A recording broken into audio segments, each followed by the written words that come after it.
Hello, and welcome to the Saladcast on Sunday, the 7th of August, 2022. I'm your host, Dan Train. Joining me today, Zachary Burgess. That was the next line. And Robert Kemp. Were you expecting more to that title there, Dan? There was a slightly longer pause than normal. Yes, I certainly was. I wasn't sure what the next line you were referring to was. The next line is podcast. Is now podcast. And I think that was actually the next two lines, I guess, right? What Dan said, I was like, where's the sentence break? That was two lines, right? Yeah, I guess that's how line reads work, right? It's like a sentence is a line, right? Or is it just like until someone else talks is the line? Yeah. But if you have a monologue, is that just like one line? Yeah, and then if most of your lines that you have to learn are monologues, do you only have like a few lines to learn? It's a single even line. though they're really long. It's a single line play. Yeah, one person play. Although I'm now envisioning like a Kevin Smith type deal, like with like a single line play where like nobody says anything until right at the end, and someone just looks at you and goes shit or something. I was thinking it would be funnier if it was a single line play, but like the actual script is like typed out on like a stock ticker, so it's literally just one long line. Oh, wow. You have to like scroll through it to try and find where you are on the script. A single scroll of text. You have to get like a tape player to find your lines. Yeah. That would definitely be harder to learn, right? I suppose, is that just because we're used to scanning across a line and onto the next line on a sheet of paper? Well, I mean, if it's one long line, it kind of like you don't really have like paragraph breaks or anything to give you more hints of where, because like full stops is one thing, but that's not much help. But paragraph breaks are just vertical space. But what if you just had some horizontal space and a long ticker tape? Like tab it or something, add an extra big gap. Yeah, would that be good enough? And then you could just wind through your entire long line as you learnt it. But really, thinking about it, that's all that data really is now. Yeah, I mean, learn your line from a string of ones and zeros. Yeah, just translate this into UTF-8 or whatever, and just stream it to my brain as data. It's all just a stream. Like, why is that? Just because we learned to cut the stream into chunks that go vertically? Why is paper A4 sized? Yeah, why is it long and thin? I mean, all the information is the same. In America, it's not A4 sized; it's letter sized. That's true, but it is a similar kind of ratio. I mean, surely the actual answer is because that's like a convenient size to make. When in the olden days, when you make paper by hand, it's a convenient size to work with and a convenient amount of materials to work with. And then the Europeans like standardized on like ratios that actually make sense and go together, and then the Americans never got around to it. As they tend to. As per. Yeah. So I guess if like Japanese like top to bottom, right to left reading became a thing, then the landscape format of A4 would become the norm, right? Not portrait. Do you think it's to do with like sentence length and like it must be a legibility problem, right? Like how but top to bottom is a different thing, isn't it? Because that's like it wouldn't just turn the portrait into landscape if it's top to bottom, because then you. Well, it depends on sentence length. The sentence would be too short, probably. Maybe. But that's the convenient thing about physical paper is you can just turn it, so you don't need different kind of paper for landscape or portrait. Unless it was square. That's true. Or we don't have square paper. Square paper only for origami, but that's Japanese. Oh, good. Well, presumably, if you're talking about like scroll work or whatever, yeah, like how is that actually made? How do you make one really long piece of paper like that? Yeah, well, by attaching a lot of small bits together, presumably. All the same way they make all paper. Like now, anyway, because now it's just made in one big line and they cut it. Yeah, but I bet it probably. I mean, it wasn't like that originally, presumably. Yes, because you wouldn't be able to. Because the whole point of it being an industrialized process that you can do it continuously is that like you can do all the steps just in one long row, rather than having to like wait for things to dry and whatnot. So what was papyrus? Is it reeds or something, dried or something? I mean, I guess and they have that a set starts you length, off right? with a slightly longer vertical, or well, not vertical necessarily, a longer shape to start with, because papyrus is the not whole reed. because papyrus isn't like mashed like wood pulp, is it? It's just like it's stripped and then Stripped, like right? like a weave. Yeah, I think so. Hmm. Who knows? But that would someone does. Yes, that would limit you in one direction, yes, but not in the other direction. but it does make one dimension longer than the other, probably for ease of working. Yeah, I expect so. I'll call paper tech. But like a scroll is like, it's not like the ticker tape, but it basically is. It's like confined in one direction, but not in the other, because you can just keep making the roll longer, presumably. But could you make that from papyrus? No, because you'd have to, because the reeds are only a certain. Well, I mean, when you're making a really long scroll, presumably you're always going to be attaching multiple parts together at a certain point. Attaching them, yeah. In the past, rather than in the modern times where you could just make like the most gigantically long scroll from like a whole reel of paper. I mean, that's essentially how it's stored, Yeah. right? Until they cut it into whatever shapes they need. It's just one massive long spool. So is it about the storing? Is it just more convenient to stack paper than it is to store like a cylinder of a scroll, which is two cylinders? Well, I mean, one big cylinder. it's easier to make it in a scroll shape because it's an infinite reel, essentially. Yeah, that's true. You could just cut it though. I mean, that's what they do, Well, right? yeah, but that comes afterwards. They do eventually, yeah. It's spool first, cut later. Probably because live cutting it as it's being made would be more time Presumably precise. there must be some drying phase in yes. paper making, right? So that's probably why they put it on a spool. But I don't think it dries on the spool. I think it dries on its way to the spool. I think they just heat blast. Yeah, I think it's probably extremely heated. It's not natural in any way. They don't just sit there and wait for the long. Have a building that's like a mile long, where you just like introduce the wood pulp at one end, and then by the time it gets to the other end, it's actually dried out. Yeah, in some kind of paper greenhouse. Like, just I mean, that is paper. that is the sort of crazy process they do for things like, making alcohol and spirits and things and whiskey or something like that. Is they do keep things in giant warehouses long enough until the things happen naturally. I meant as a continuous process. Where it's like the warehouse is so long that it's continuously moving. It's just like it gets dry by the time it gets to the other end. Melts forever. You've been playing too much Factorio, Yeah, man. clearly. Satisfactory, yeah. Well, if your play only had one line, then I'm sure you could contact the paper makers. What are they called? I don't think there is a specific term, is there? Hmm. Or, I mean, I bet there is, but no one uses it. Yeah. There's probably some bullshit Latin word that means paper maker. Definitely is. I think there is one, right, for like people for making paper for newspapers and stuff in industrial size. Yeah, fash artist. I'm sure there was a term in ancient Egypt for whoever made the papyrus. That probably was time consuming. I can see where Rob's about to go with this one. Papyrus is. Papyrus is papyri. No, that's a bit more Latin. You can contact your local paper maker and they can make you an infinitely long scroll for your play that is only one line. Is it like a machinist? A machinist. Machinist. Yeah.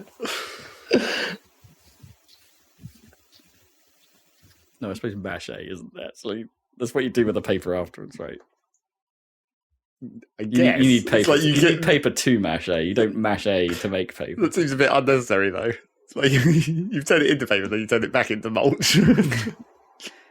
What is paper mache? I can't remember. You just Is chuck a bunch of shreds of paper into liquid, right? Right. Oh yeah. Remulching. Yeah, so maybe you do pre-mache,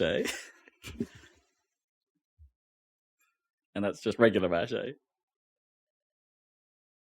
the past tense of mache, is it that? I mashed.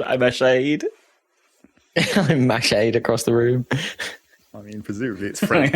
am the mache donator.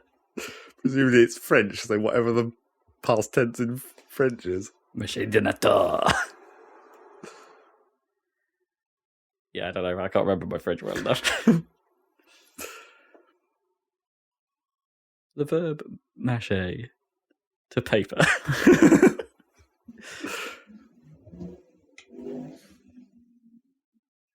It's a podcast about video games. Sometimes. I've got a segue for you Have you? because my brother and sometimes podcast Person. attendee Kippers showed me a game last night on Steam, which was on test but is no longer available, unfortunately. Otherwise, we should have totally done a video of it, probably, because it's hilarious. Called Trombone Champs, and where you get to be a tromboner. There you go. There's the sort of job name I was going for. The segue, and it's fantastic. Like, because it's one of those games where it's just like, why has nobody done this before? Because it's like maybe they did in games like Rock Band or something with the piano parts, but it synthesizes the trombone. So if you play a wrong note or get your slide wrong, it sounds hilariously terrible, and it's fantastic. Shout out Trombone Champ. What's it called? Trombone Champ.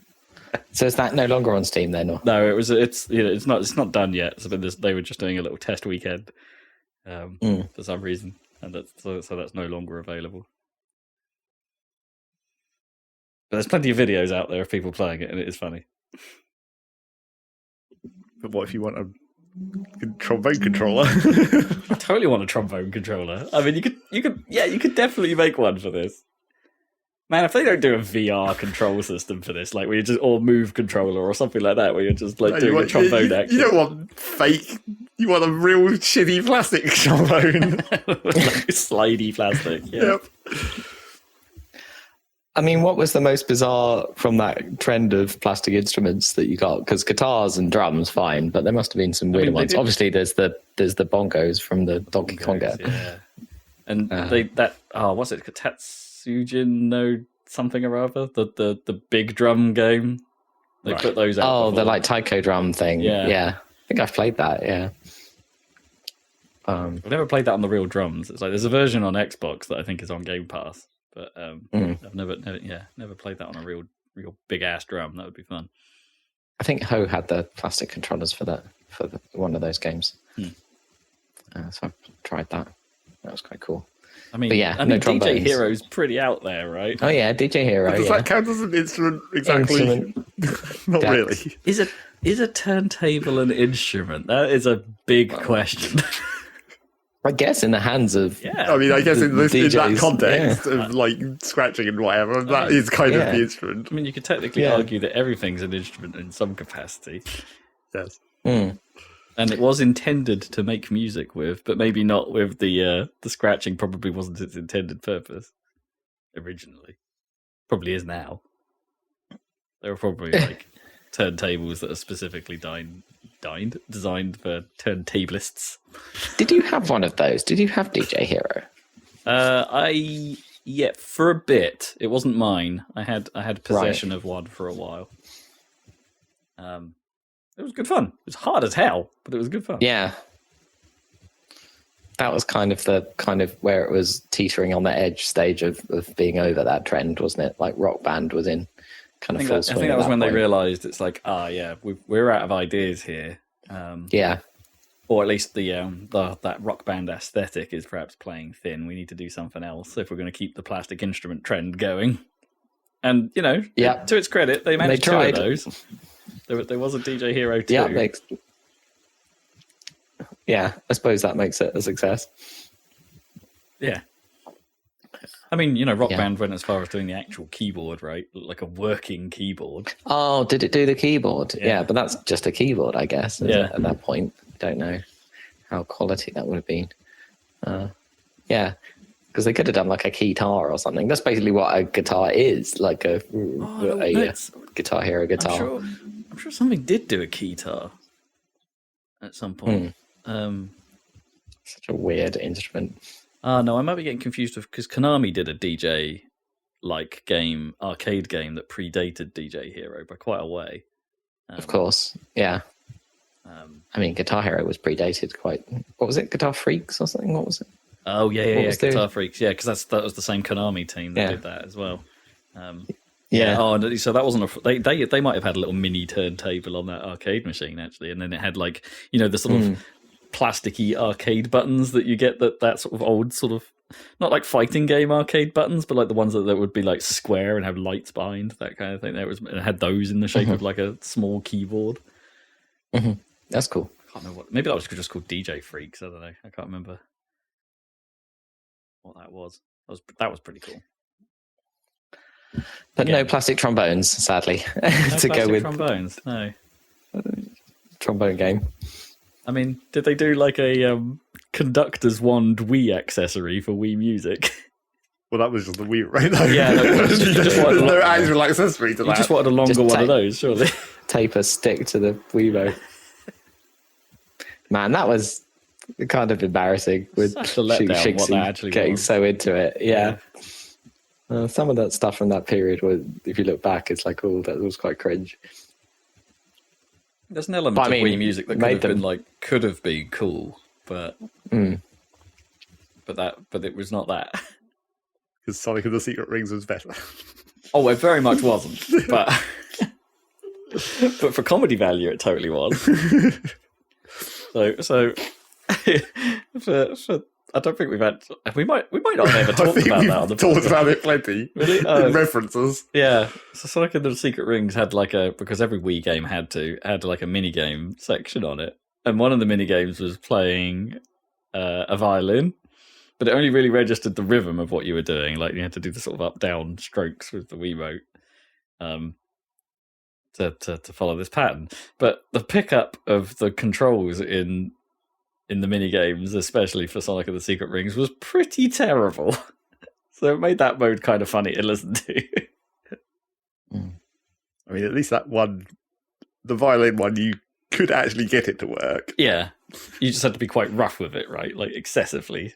Unlike some of the other mini games, which you really could not get to work. Yeah, it was the one where you had to push forward because that never worked particularly well on the Even Wii, though that right? should be like one of the better things you'd think with how the Wii remote sensed the sensor bar and the IR camera and the remote. Yeah, it should have worked quite well, but you push forward towards the screen and you had to do it gently to scoop some coins without waking this thing. I mean, except for some reason the animation would always be like fully back, fully forward in an instant. Well, I don't know if that was the problem. It was more like the gently part because it always like jiggled, yeah. which is just like it made it impossible to get anything to stay on it. It was just like that was more the bit. Maybe it wasn't so much the forwards backwards motion that was really the problem. It was just like the games had were trying to be too precise. Yeah, they had no smoothing or something applied to it or whatever. It didn't work and it was funny because it's like I think so, like the way it did the minigame mode was it basically just randomized what was coming up next.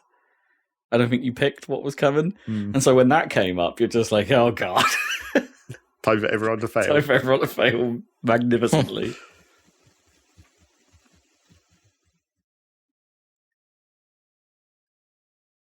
I still have those like violin tunes like seared into my brain. Of course.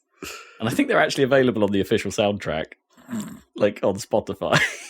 Then you'd be hearing them the real way, and that's no good. You want them the jank way.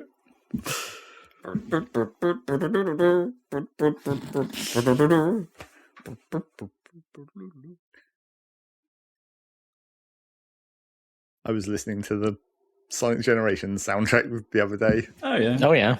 I'd kind of forgotten that I'm sure they did release it like a real physical copy at some point, but the YouTube video upload I was listening to, it has 3 discs where it's got regular Generations, the 3DS version, and all the extra songs.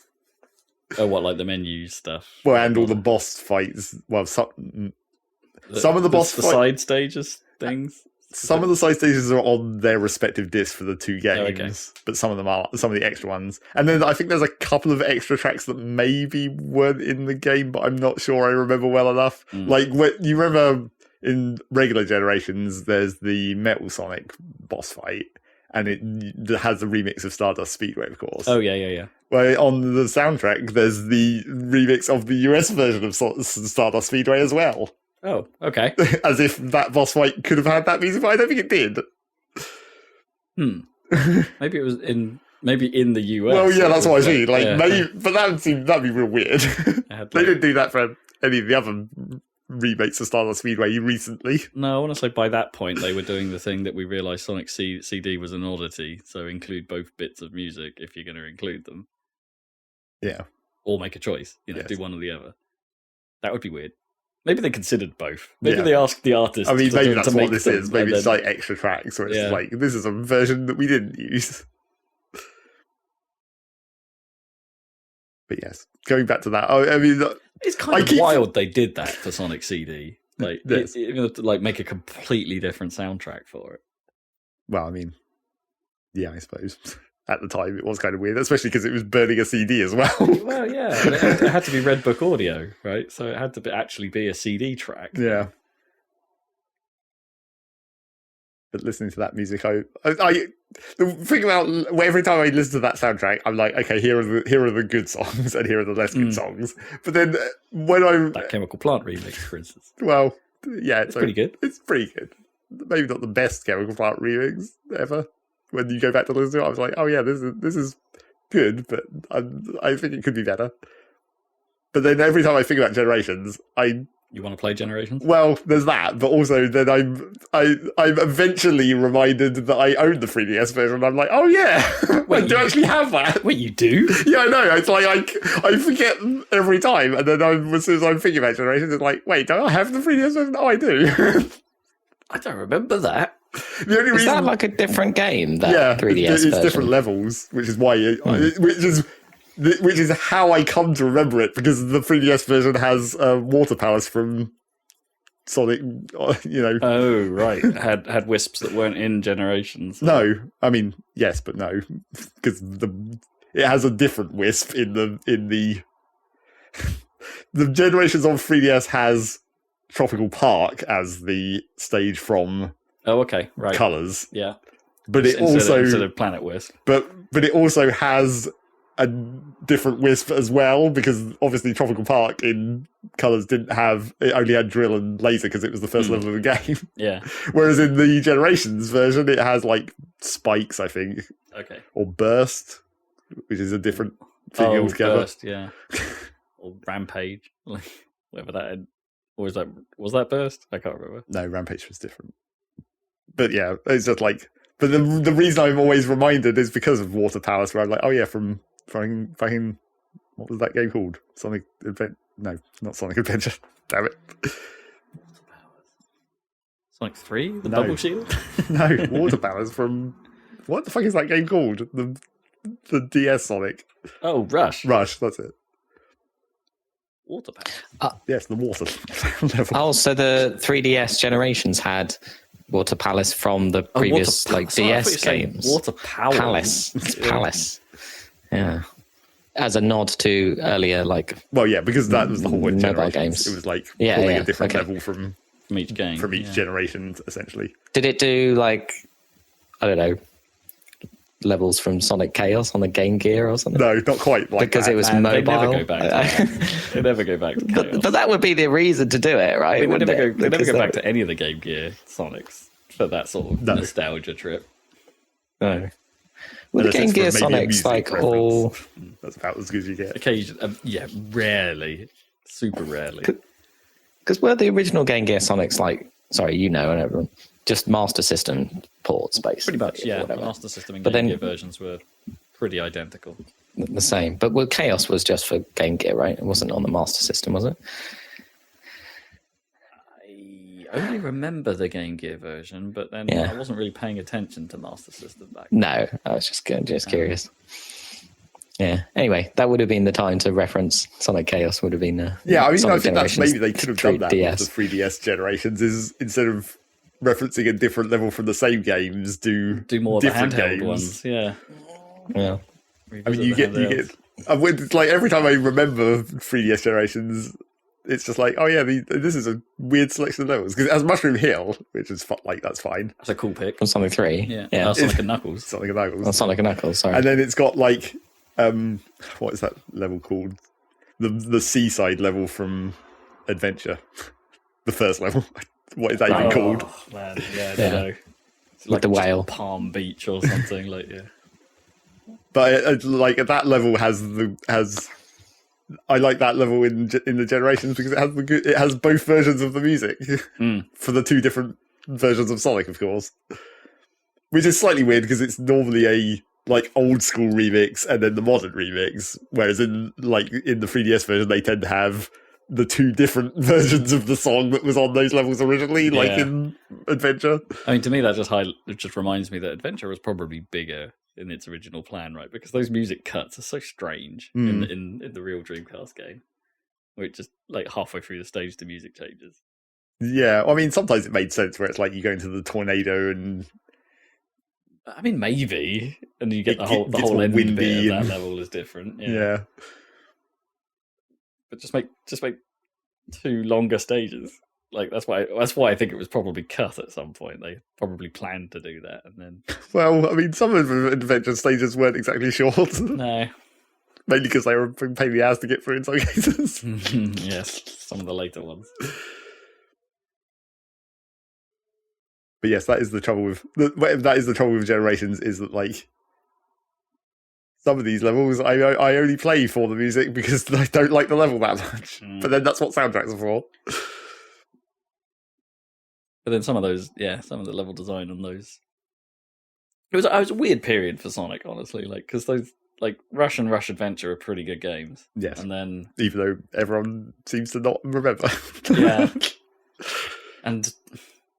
Well, as we've proven, Sonic Advance 2 probably isn't as good as we originally remembered. Some of that stage design is a bit horrid in places. I mean, it's old style. Yeah. Better than Sonic Advance 3 if we ever get to it. They would really benefit from... Those games are where I think, like, they just put out Sonic Origins, and it's like those games would actually really benefit from a remaster, because some of those stage design problems could probably just be solved by having a bigger field of view. Well, yeah. Although that could be said for most Sonic. Yeah. To be able to see more probably would make it much easier. That is true. They need to go like full on Jazz Jackrabbit 2 and have it like way zoomed out. As soon as you start running. Well, because that game didn't scale to resolution. If you picked a big resolution, everything was the same pixel density. Yeah. And so if you had a big screen at the time, it just looked so super tiny. It did also have the dynamic zoom, right, in that game? Like when you were moving fast, it panned out slightly. I don't know. Maybe. I don't really remember it. I just seem to remember that because that was like, it looked weird because it was scaling. Like it was one of those situations where you'd think of it as being an old school kind of pixel arty style thing, except it scaled more. So it was just like, it was that weird generation where it's just like it's no longer mode 7. It's just like it's straight scaling. So maybe they haven't quite nailed it yet. I don't know, it's quite early really. Yeah. Jazz 2.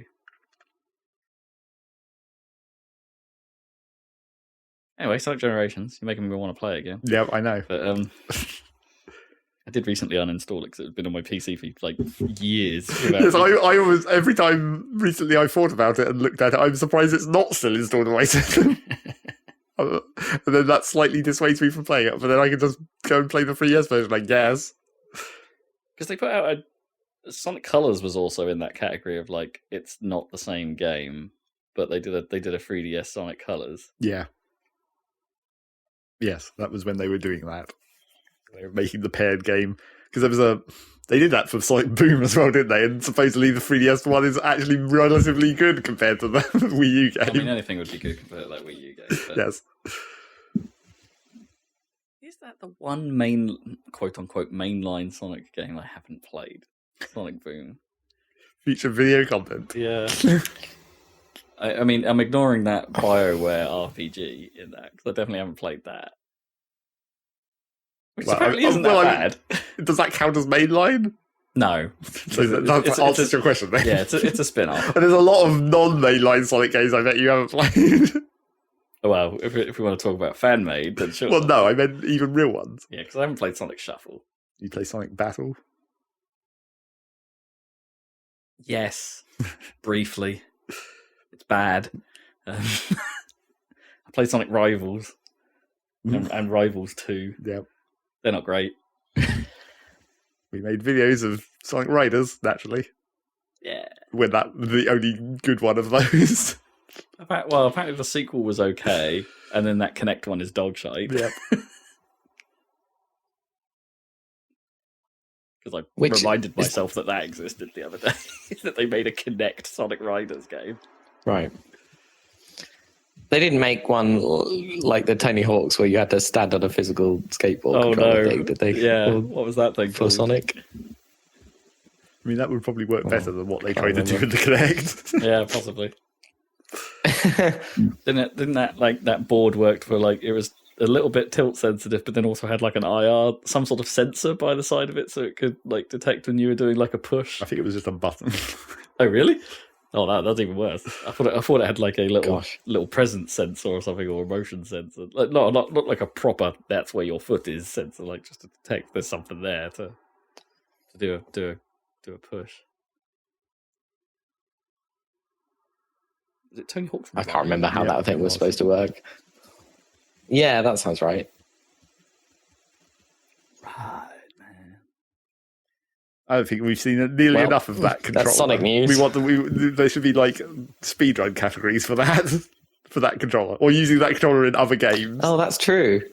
Yeah. Yeah, because there's all kinds of things. Trying to use that controller in people Skate beating just to dots make it using ridiculous. guitar. Yeah. Yes, music. Does it have any analog? I suppose it does, because it has Yeah, if it's got the tilt, then it'll have a bit of analog. Then it doesn't matter what controls it has, you just have to massage it into whatever game you're playing. That's why you play things with a guitar or a controller. Do you remember when I first got my PS2 and we were trying to play Tekken Tag with dancing mats? Yeah. Oh, yeah. That was great fun.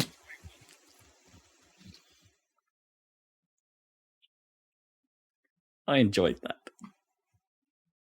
Nowadays, none of that stuff can actually happen, right? Because they all get properly recognized over USB as what they are. Yeah, I suppose so. So, past the PS2 sort of era, that didn't really happen anymore. You need to get a very specialized piece of mod equipment where it's just like a USB disguiser, where it's just it just hides the metadata and just only through its raw input into the computer. Everything you plug in is just an Xbox controller. I'm sure that's how a lot of devices actually work. It's just an Xbox. I was looking at because my nearly broken ass Xbox 360 controller, I was like, I kind of need a new controller, but I only want a 360 controller, but you can't get them any longer. Not official ones. And then I was like, well, what's the shitty third party Microsoft 360 controller like? They make them with the same molding and stuff. Well, the trouble is that feel the same, but except for not the important stuff. Yeah, right? not the analog stuff, which is why I care about it. Yeah, can I crunch it? That is question number one. Can I crunch that left analog stick? If the answer is yes, don't want it. Well, I'm not worried about that. I'm worried about how stiff it is or whatever. I never liked the Xbox Ones. They felt too soft. And also, I don't like Xbox One's shoulder buttons, which is the other reason I always use the 360 pad. Fair enough. How do you feel about that PS4 controller? Because the Windows support's pretty good for that. I never liked PlayStation sticks. I mean, the positioning is... Well, I mean, not the positioning, just the feel of them. Okay. Yeah. I've kind of got used to using my PS3 controller, using an old PS3 controller on PC. Just because, I had those lying around. I did notice just the other day there was an update for Steam where they now actually support Switch Joy-Cons for real. Oh, cool. So if you Bluetooth pair them to Windows, it'll just work. And you can even use them individually as a minigame pad, just like on the Switch. Okay, that's pretty cool. You have to jump through some hoops to get the old Wii U Pro controller working. But I did manage to get that working once. I thought I would like use it because it's D-padded would be better than the 360 pads. Well, yes, compared to a 360, yes, it would be. And I figured just like, hey, this will actually be pretty good. Never used it again. Got it working and then never used it again. But for now, I'm still surviving on this. The trouble, like this, the 360 controller I'm using now, which is the second one that I've worn out essentially. The stick is in much better condition than the previous one. It's just that the cable is going. Oh, really? Which I've had to. Oh, so you might be able to fix that. Well, not really though, because the cable is like, what can you even do? It's a USB cable. There's nothing. Oh, what you mean? It's down the wire somewhere, Yeah. not just like the literal connector that goes into the controller. Right. Well, I mean, could you even get at that well enough? You could probably rewire that, re-crimp it into a USB head into where it needs to be. Well, you don't crimp like that end. I suppose you'd have to resolder the bits. Yeah, I don't know what it's actually like on the inside of the controller. Yeah, I can't remember from when I last took one apart. But it seems like there's a bit of dodgy cable, but it's like quite near the controller end. So I figured out the exact position where it still works, which is conveniently just to fold the cable underneath the bottom of the controller and just tape it. So now it's basically like a Dreamcast controller, but it works. I mean, in fairness, I had to do something funky with my controllers, right? Because I don't have a working wired one anymore. My wired one bit the dust. Yeah, so I use wireless ones when I have done, but I used to use them with a battery pack like in them because of course I did. Yeah. But then that battery pack stopped working properly, so then I had to have a cable in the battery pack the whole time. But then the connector into the battery pack was where it was dodgy, so I had to rest it at a certain angle. So, like when I was playing on the desk, so it was like feeding power into the controller through the battery pack that doesn't work. I could have just put batteries in it. Yes, you could. But I didn't. And I don't even remember where I put the old 360 controller. Well, I bet I kept it somewhere. Oh, yeah. But I'm not sure that it's like, could I like transplant the sticks from this slightly less bad sticks into the old controller that had worse sticks? I don't remember why I stopped using that controller, whether it was purely just the worn out sticks or whether there was actually something else wrong with it. Did it lose the return to center or something? No, I think it was just worn out, like, well, I mean, obviously all the rubber wears out, as you do, but I think it was just like they were getting... Yeah. Because I got some replacement rubber and put it on one of my 360 pads, and then that wore out because it was rubbish rubber. Yep. I've got some more replacements of that, but I haven't been asked to replace them because it's like, well, this isn't going to last. Much easier if you have a Switch where you can just buy the whole control stick assembly and just put it in there, like I did. Oh, so they like nicely modular inside then? Yes. Because I think they're still modular in like Xbox controllers, but you probably still have to do some soldering and some awkward stuff. But... Yes, the Switch one, as I said at the time, was just like, it literally just has the whole stick assembly and then just a single like little cable that you just poke into the attachment or whatever. That's actually pretty great. The only trouble is getting the damn thing apart and back together carefully, because it's a very tight fit of everything in that controller. Yeah, because the 360 controllers are super hard to get into but a lot of space on the inside. Yeah, the X-Bone controller, much easier to get into. So that's why I've been able to attempt to fix them from the crunch so many times, and then immediately crunch them again. I haven't dared play Rocket League with my Series X controller to see if they fixed that problem. Just haven't dared. You don't want to waste your controllers on Rocket League. I really don't. all of my X-Bone controllers are busted now, apart from that one. So it's it all have the weird left stick problem. Aside from my Series X controller. So you're just going to play Rocket League on PC with the Xbox controller until that one's gone? Oh, with the PS3 controller? Yeah, okay. That's how I do it. Because that generation of controller, hard as nails. I've never broken an old PlayStation pad. In fairness, I haven't broken my PS4 pads yet either. I just saw that they've just made the Joy-Cons compatible with Steam, so if you want some drift... Yeah, Zach was saying that earlier, yeah. Yeah, they just announced that. I saw that. It's a news article. But I've been able to use the Pro controller with the Steam before. Oh, what, the Switch Yeah, Pro? that's been around. Yeah. I think that was nearly at launch of the really? Switch. They did that Yeah. part. I don't know why the Joy-Cons would have taken so much longer.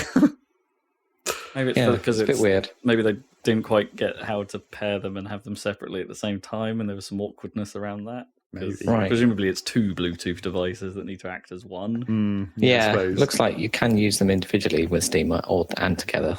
So Yeah. I suppose that took a bit of extra work for them to do that. News. Yeah, we got through the random actually talking about games. What's that about? To know. There's not much news to talk about, though. No, there isn't much news to talk about. Well, then that doesn't work. Then if we spend all the random on the games, then there's no news for our news section. We'll come up with an end section, I'm sure. Someone will think of something. We'll continue to talk for 2 hours regardless. What's going on in someone's kitchen? How are your kitchens? We haven't had a kitchen bitchin' segment for a long time. I mean, this room I'm in contains my kitchen, and I'm certainly bitching in it. But In what nothing sense? about the kitchen section. He just like self-flagellating there, like I'm bitching in this kitchen. I'm yo." bitching to you guys.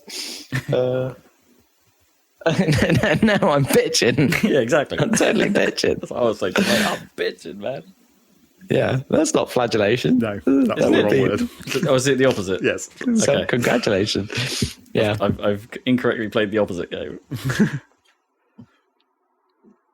But yeah, I don't think any of my kitchen equipment is failing right now. It seems to be Currently, doing its job.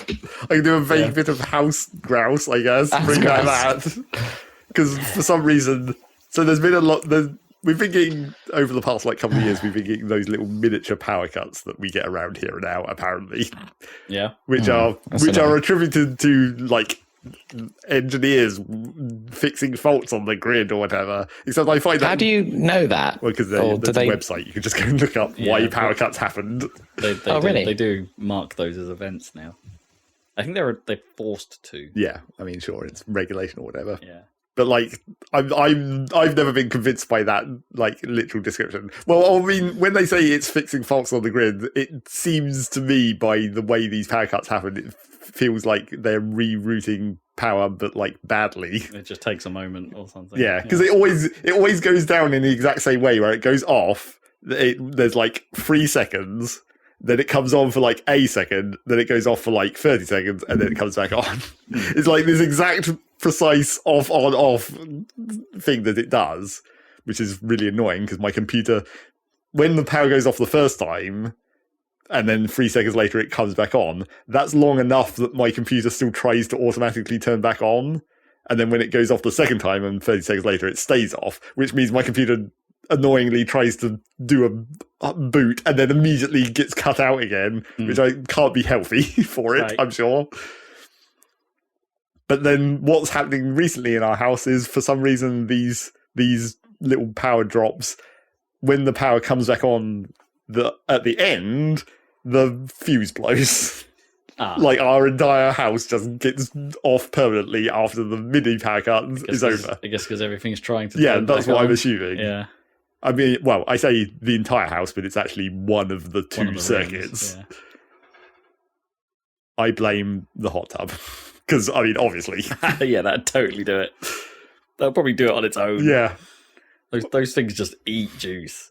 Well, the thing is that there is another situation which blows the fuse, which specifically always annoys me because it's attached to the one that my computer is attached to, which is the pond pump in our back garden.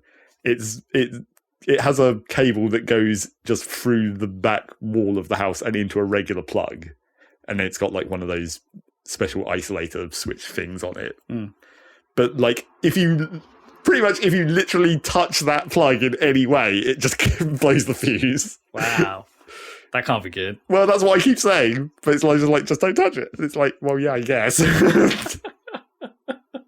But also, if you need to turn it off for any reason, can you please warn me, because it will blow the fuse and kill my computer, as it does every time. So yes, but basically that one half of our house's power is just seems to be getting increasingly unstable to the point where now it just gets blown by trying to turn on after a power cut. Have you got has your house been rewired so it's got like a modern RCD in it? Well, yes. Okay. But it's still... My parents hasn't. I'm sure. They're still using like a fuse box that has like physical wire you have to replace. It's old school. I know. They really need to get that done. Vintage. But the thing is, like, the hot tub is on its own cable, because obviously it has to be, because it's a fucking ridiculous amount of power, I'm sure. But it's got an extra thick outside grade cable or whatever, but it still goes all the way into the fuse box directly. Okay. And it has a separate fuse, but it is still within one of the two blocks, and that's why I'm confused, where it's like, why wouldn't you put that on a completely separate one, for God's sake, because it's a fucking hot tub. I mean, I guess. I mean, it's probably more expensive to actually put a whole separate ring. Yes, you probably had to, and you probably would have had to replace that entire fuse box, rather than just adding one more block to it. Yeah. Or not block, one more fuse to it, I guess. Yeah. But god damn it. So I suppose I've got a minor bit of house grouse while we're talking about electricity and wires and stuff. My broadband currently sucks. So I'm pretty happy this podcast is recording okay. So far. Yeah. I don't know. I think they're doing a bit of work down the road. And I've noticed my download speeds are less than half of what they should be. Oh dear! I've just been trying to download stuff, and then you go look at how long it's going to take, and I'm like, that's an obscene amount of time. What is going on?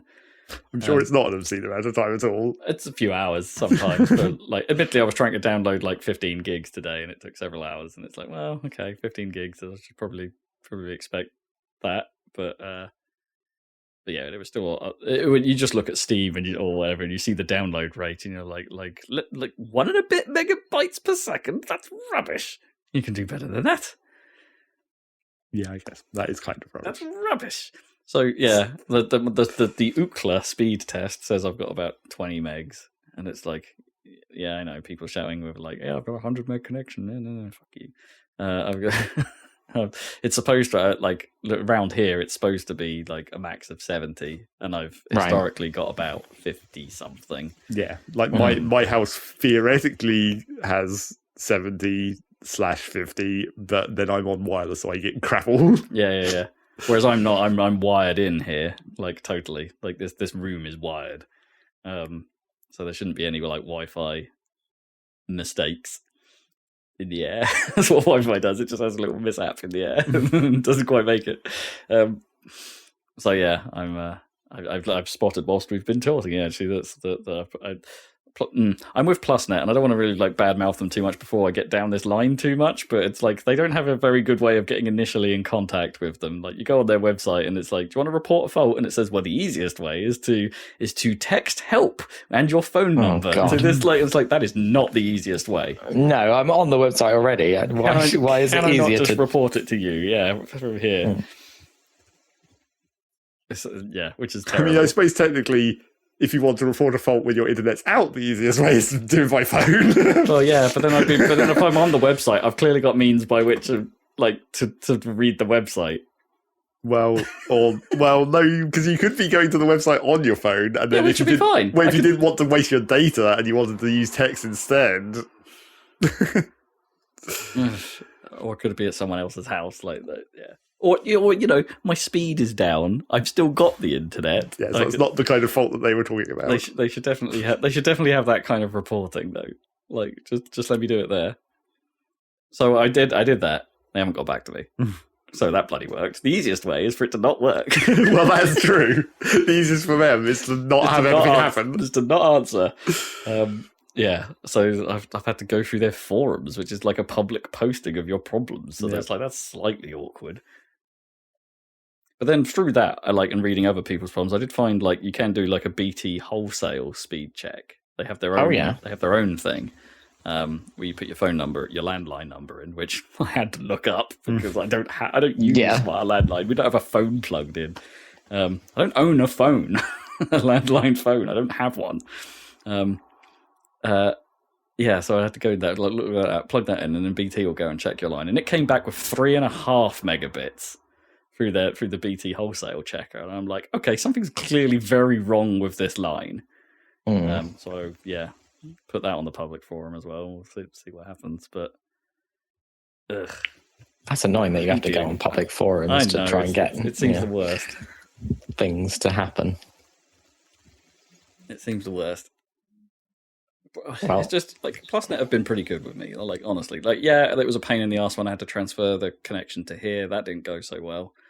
And took like a couple weeks longer than I had planned it all out to be, which was frustrating. And then, but I don't think it's just them.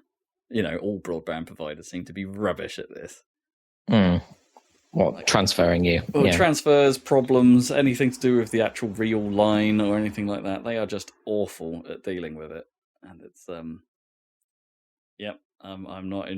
not saying anything particularly new and journalistic about that. It's still bad.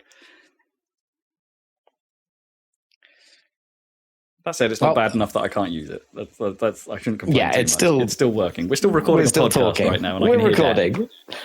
You can just about hear me. That's the key. Maybe I'm in robot mode, but we'll see when it comes out. I think it's all right. It sounds fine. Cool.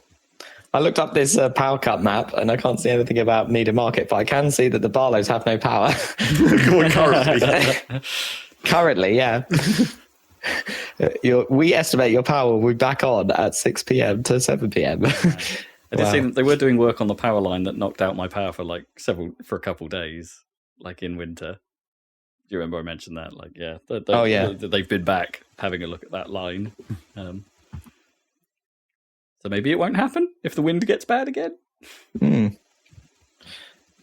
What, like actually trying to preemptively fix things so that the problems won't be caused by weather in future? Wow, that's I mean, maybe forward thinking. Who'd have thunk? Also, general UK fixing grouse, I suppose. Every road in the country currently has roadworks. Every road, I swear. It's the worst. Why have you've been traveling the country? Yeah, I've been traveling a bit, but it's like I don't think I've seen a road that doesn't have some kind of bollard on it. It's Cone Town, baby. Cone Town. Wow, it must be crazy trying to do roadworks in this heat and drought. I mean, I think it's safe to say they're not. They just laid out the cones and wandered off. Oh, they just left them there. Yeah, maybe. God damn it! How are we so bad as a nation at like fixing roads? Like, I don't think you are. Well, the fact that we fix them, that's fine. The fact that they take so long to do things seems ludicrous. We don't seem to get those jobs done in like the time it should take. Is that based on the amount of time that they're there, or just the amount of time that 100%. It seems like they're there but nothing is happening? Well, there's a bit of both. Yeah, a bit of both. I wonder if there's like a good like there must be a stat somewhere of amount of time work has been done on stretches of road where there are roadwork restrictions. I feel like maybe we're just slightly unlucky by like the one main bit of road near us has had roadworks almost continuously for many years. And in fairness, this little triangle's had its fair share of roadworks this year. Like the tiny little village in the middle of nowhere, like well, not that middle of nowhere, but like we seem to get loads of roadworks on this little triangle. I don't know why. It did just seem like mostly coincidence for like the main road where it's like every time, well, pretty much almost every time they finished something, there would be another accident and they'd have to do more roadworks. Yeah, it's just like they were kind of almost unlucky. Seemed. It's like the A12 at the moment has a ludicrously long stretch of 40-mile-an-hour zone because they're doing barrier replacement. Yep. It's like, fine, repair the barrier, not a problem. I don't know why you've decided to like barrier off like 30 miles of road and you're probably only able to work on a small bit at a time. Why do that? Why disrupt this entire length of motorway? Probably because when they deliver the barrier, they deliver a lot of it at once, presumably. Presumably, yeah. But like time it better, right? So you rip it all up and put it all in. Like logistics. Yeah, that's the thing. You'd think, if they put a little more into it, they could do things the same work with a bit less disruption by just timing things better or scheduling things a bit better? I suppose, but half the job is probably scheduling, so I don't know. I'm sure. It seems like they leave a lot of leeway and buffer. And then block off way more of the road than they're actually currently working on, or way more of the road where they've like removed the barrier in this instance, or have a temporary barrier in place. Anyway, I'm sure you guys are doing the best you can, but it still sucks. Sorry. Why can't you do it like the railways, where just a thing goes past and it's done? Well, like isn't it like Japanese road fixing is like the quickest and best in the world? They like do it in a day half the time. You do everything really quickly Yeah. and efficiently. At least that's the way it seems to us outsiders. I'm sure the people in Japan complaining about roadworks. Maybe they plan it for a really long time before they then fix it. But when they do go and fix it, they do it like really quick. So maybe stuff stays like in a state of disrepair for extended periods of time, and then it's like, no, now it's done. And then overnight it's fixed. Yeah, someone probably. actually clicked the build road button in SimCity. And just overrode that bit of road. So do you know what they were fixing on your triangle then? If you don't, I have no idea. You don't even know why. I have no idea what they're doing. Yeah. Okay. I mean, they are suspiciously near one of the green boxes that. Yes, where the one on the corner. Maybe they'll come and fix your broadband. Yeah. Or unbreak it. Yeah. Maybe. I mean, that's my Unbreak concern, it. is that whatever they're doing is just bust it. Yeah. They've done something underground or whatever that's added noise, would be my guess, to the feed. Anywho, grouse over. News! 'Cause we're an hour in somehow. Do we have any news though?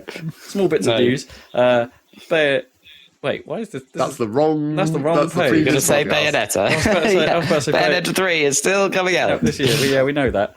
The little note I had on this bit that I think I was supposed to read, that I've clearly not put in the right week of news, was that Nintendo sent me a marketing email like saying, "You like Zelda, right? Check out this other Zelda stuff."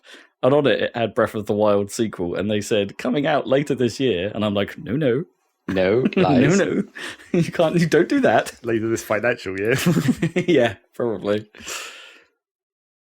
So Nintendo are getting their marketing wrong. I guess the most relevant news to me is Facebook / Oculus / Meta have announced the Quest 2 is getting a £100 price bump that is, I think, already in place. Bump. Oh dear. Not a reduction, a bump. I thought it was their whole future business model to sell these things at a loss and then get everyone in the metaverse or whatever. Exactly. Do no one's surprised that turned out not to be the right idea. I get the feeling they might have had enough of being a loss leader Already? Yeah. Wow. Surprising. So yeah, they announced that, and almost immediately it sold out everywhere. But not before I got my hands on one. Oh, exciting times. So you got one at the original price? I got one at the original price, yeah. Sweet. But did you not need to upgrade your computer? No. So far, everything's been fine on my aging 1080 graphics card. It's been perfectly acceptable. Yes, I'll talk about that in a bit. But it's that whole thing, right? Yeah. So their statement was like, "Oh, we want to be able to drive more innovation in the space, and to do that costs money." And I'm like, "You guys make a bucket load of money." $1 billion. Well, maybe not the VR department any longer. Maybe the Oculus division is struggling. And maybe the higher ups were like, "You guys shouldn't be losing so much money. Like VR in the metaverse probably isn't going to be as big as we think it is." Maybe that's it. Maybe they got lumped in with the metaverse stuff, and they were just like, after we've committed so much to the metaverse thing, and everyone is totally unenthusiastic, let's make some changes to the whole VR situation. Yeah, maybe. So they are due to. I mean, it's made doubly weird in that it's kind of a open secret that there will be 2 new Meta headsets coming in the near future. So next year it's expected there to be Quest 3 and some higher tier product, sort of something probably along the lines of the Vive Pro and the Index, that sort of range.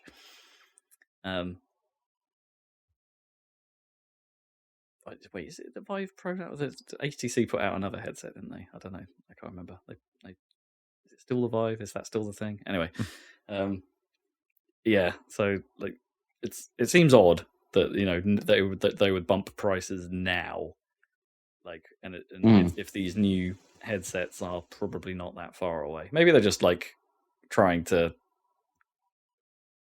like ease expectations to be like the next one's not going to be as cheap. Like, so when Quest 3 comes out and it's £100 more or whatever, and than this one, they're like, I mean, so it's not £200 more. So it's not £200 more, yeah. Or maybe then those news stories will be like that, right? It will read like, oh, the new set costs £100 more, but it is considerably more powerful. Or maybe it'll be the same price and then that will look even better. Well, yeah, yeah, exactly. Like maybe they're playing a PR game, but like we'll take the hit now because it doesn't matter. We'll wait for Quest 3 to come out, and then everyone will be on our side again. I mean, they could have PR'd it even better and been like, we're having to raise the price because of supply chain issues due to the leftovers of the pandemic, and we can't get the parts to make it so cheaply any longer, or whatever. I'm pretty sure they didn't even mention that. Yeah, like seemed like that was being an easy out for a price raise. Yeah. They want to drive innovation in the VR space by making sure there are fewer people in it. By giving more money to pay their developers to make shitty metaverse crap. I mean, there was some good news. Like I don't know when it happened exactly, but Facebook is no longer a requirement of having that's good. Oculus Gear. That got reverted at some point. You have to make an Oculus account. So you'd have to log in with Facebook. No, you don't have to. I mean, I did anyway because it was like a one click. It was just like, there you go, boosh, and it's like, oh, cool, you're off. So that was reasonably convenient. But if you are anti-Facebook, you now have an option. Well, kind of, except it's still the same company. Kind of, but you're not making a Facebook account. You're not having that. You don't need a social media account to use. Yeah, but yes, you've still got an account with them, but it's not a public facing account that anyone can go find. Well, but technically, how much would you even have to do to that Facebook account to make lock it down? Well, no, to use them. If you wanted to use the headset, but you had to make a Facebook account, what is the required amount of interaction you have to put into that Facebook account in order to maintain that for the headset? Do you even have to do anything? Probably none. No, probably nothing. No, because it would be one of those. It's one of those like login with Facebook blue buttons, right? And it's like that will count as an interaction on its own. So just using the site, using the headset with your Facebook account would count as an interaction and keep your account alive. Not that Facebook, I think, does that. I don't think. Do Facebook do like a dormant account thing? And I don't think so. Off? They want to keep you, don't they? Yeah, they want your data forever. Yeah. I'm sure there's like most of the people that signed up to Facebook originally are inactive now. Sure. Yeah, I might even possibly have a Facebook account that's not mine because of my old email. Yeah. Random other person using email. I think I think at some point I logged into that Facebook account that I didn't make with the password that I didn't make, and then I was like, well, I guess I'll just change the password so that I have this account. How did you did it not have like recovery questions or? No, because it's just like it only sent you like it sends it to my email. So I'm just like, well, I can just change this password, I guess, and now I have this account that I'm never going to use. Oh, that's pretty funny. That was in the phase when I was like, maybe I can cause this other guy to realize he's doing this by basically stealing all his accounts. Like, I think I got a Uplay account from that as well. Wait, really? Wow. Yeah. Oh my god. Crime. It's not my fault. Stop using my email. I mean, was there anything on these accounts? Well, obviously the Facebook one was empty because it was a new Facebook account or whatever. Oh, I see. So you noticed because it was a new site. Yeah, because he created this account. I think the Uplay account had one of the Far Cries, but I think that was a free thing at the time. Probably, yeah. So, I don't know. I think I do. I think I also actually have an actual Uplay account because at one point I tried to play Trials because if you're playing that on Steam, it logs into the Uplay servers. Did you have one for Trackmania? Because Trackmania. No, it was before. Oh, it was before the Trackmania. new one. Yeah, didn't have that back then. Okay. Before, because Ubisoft bought Nadio at some point. Nadio. Nadeo? Nadeo. That's probably the right way. Yeah. It's those letters are the other way around. That's news. So that's Oculus news. That's pretty much all news, yeah. I mean, there was some Pokemon stuff, but they've got another replacement for Gigamaxing or whatever. Yep, Gigantamaxing. Invented yet another pointless mechanic that's going to go away next game. Terrestrialization, which is an make awful word. Crystally.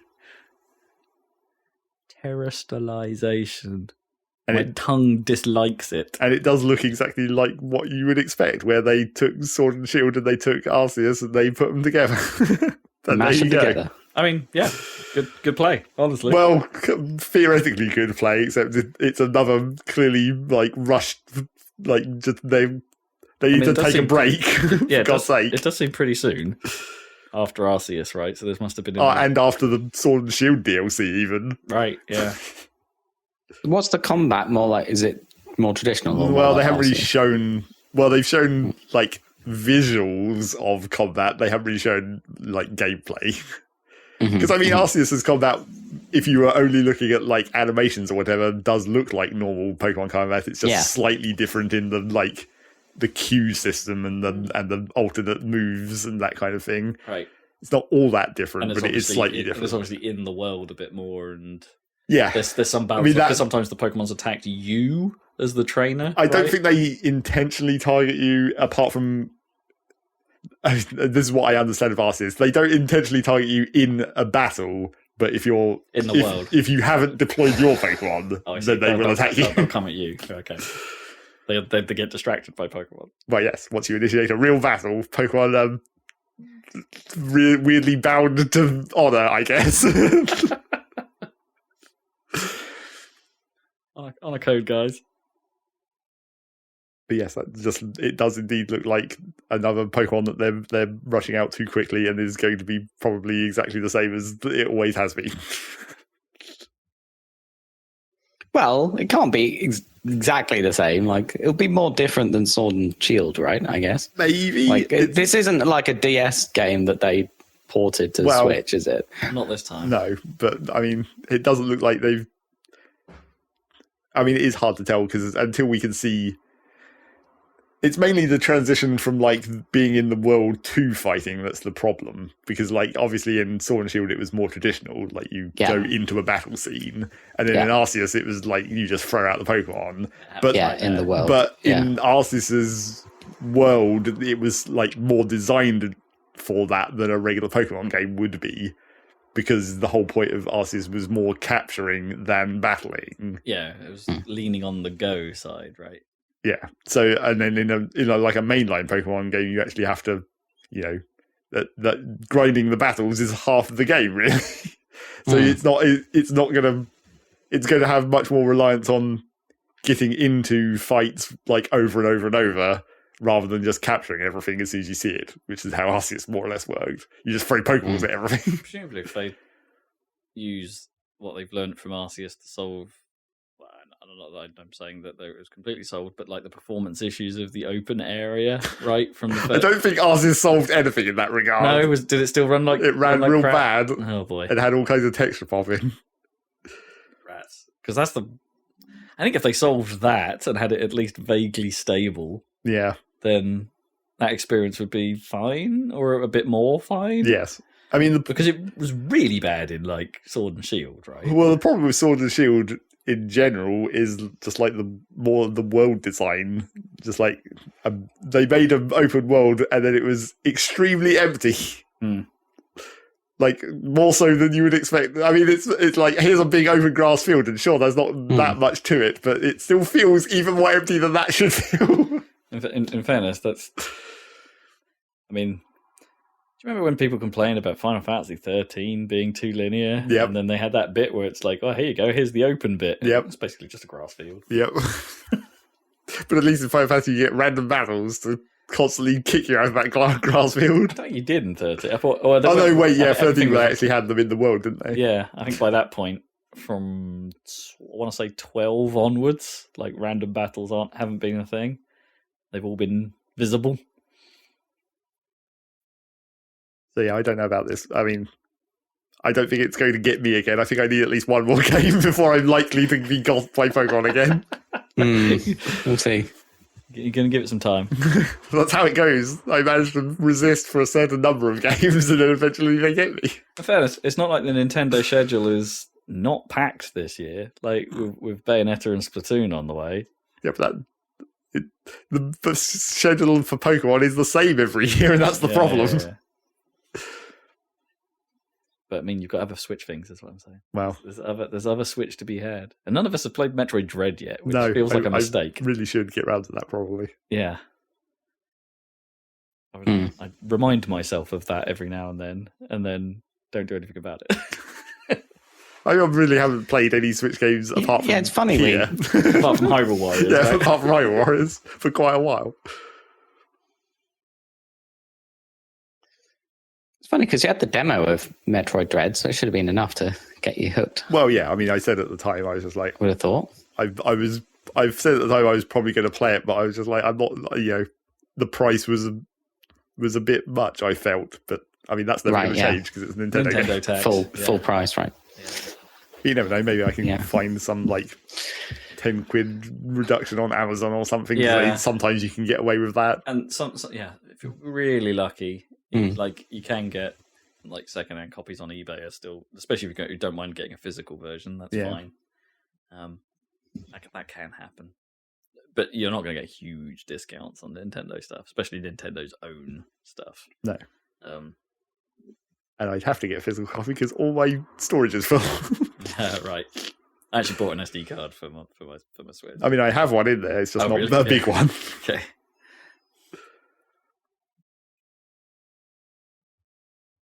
Yeah, I couldn't install the Switch version of Rocket League when I tried that back in March. Like, that was what made me buy an SD card. It's like I can't fit anything else on here except for Rocket League. Yes, it's like the internal storage is quite small on the Switch.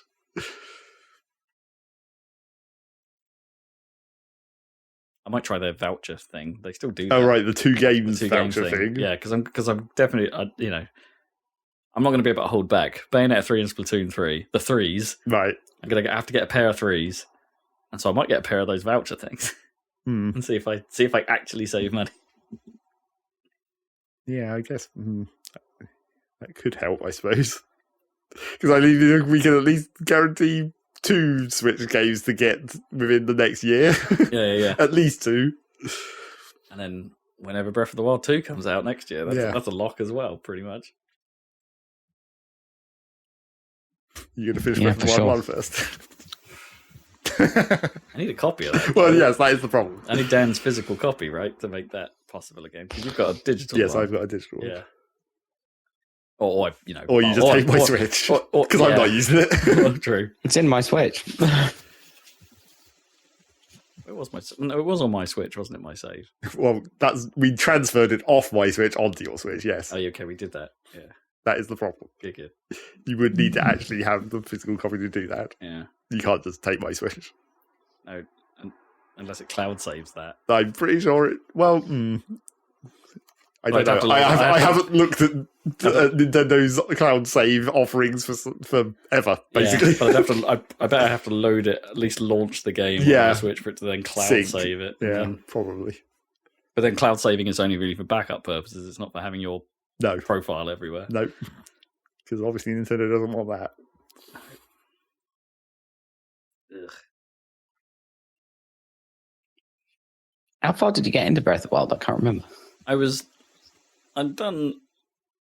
missed a ton of stuff because you guys have talked about it before, and I'm like, because like Terrytown, right? That whole thing I've never seen. Yeah. I mean, that's all kind of obscure-ish side. Yeah, that whole thing I've never seen.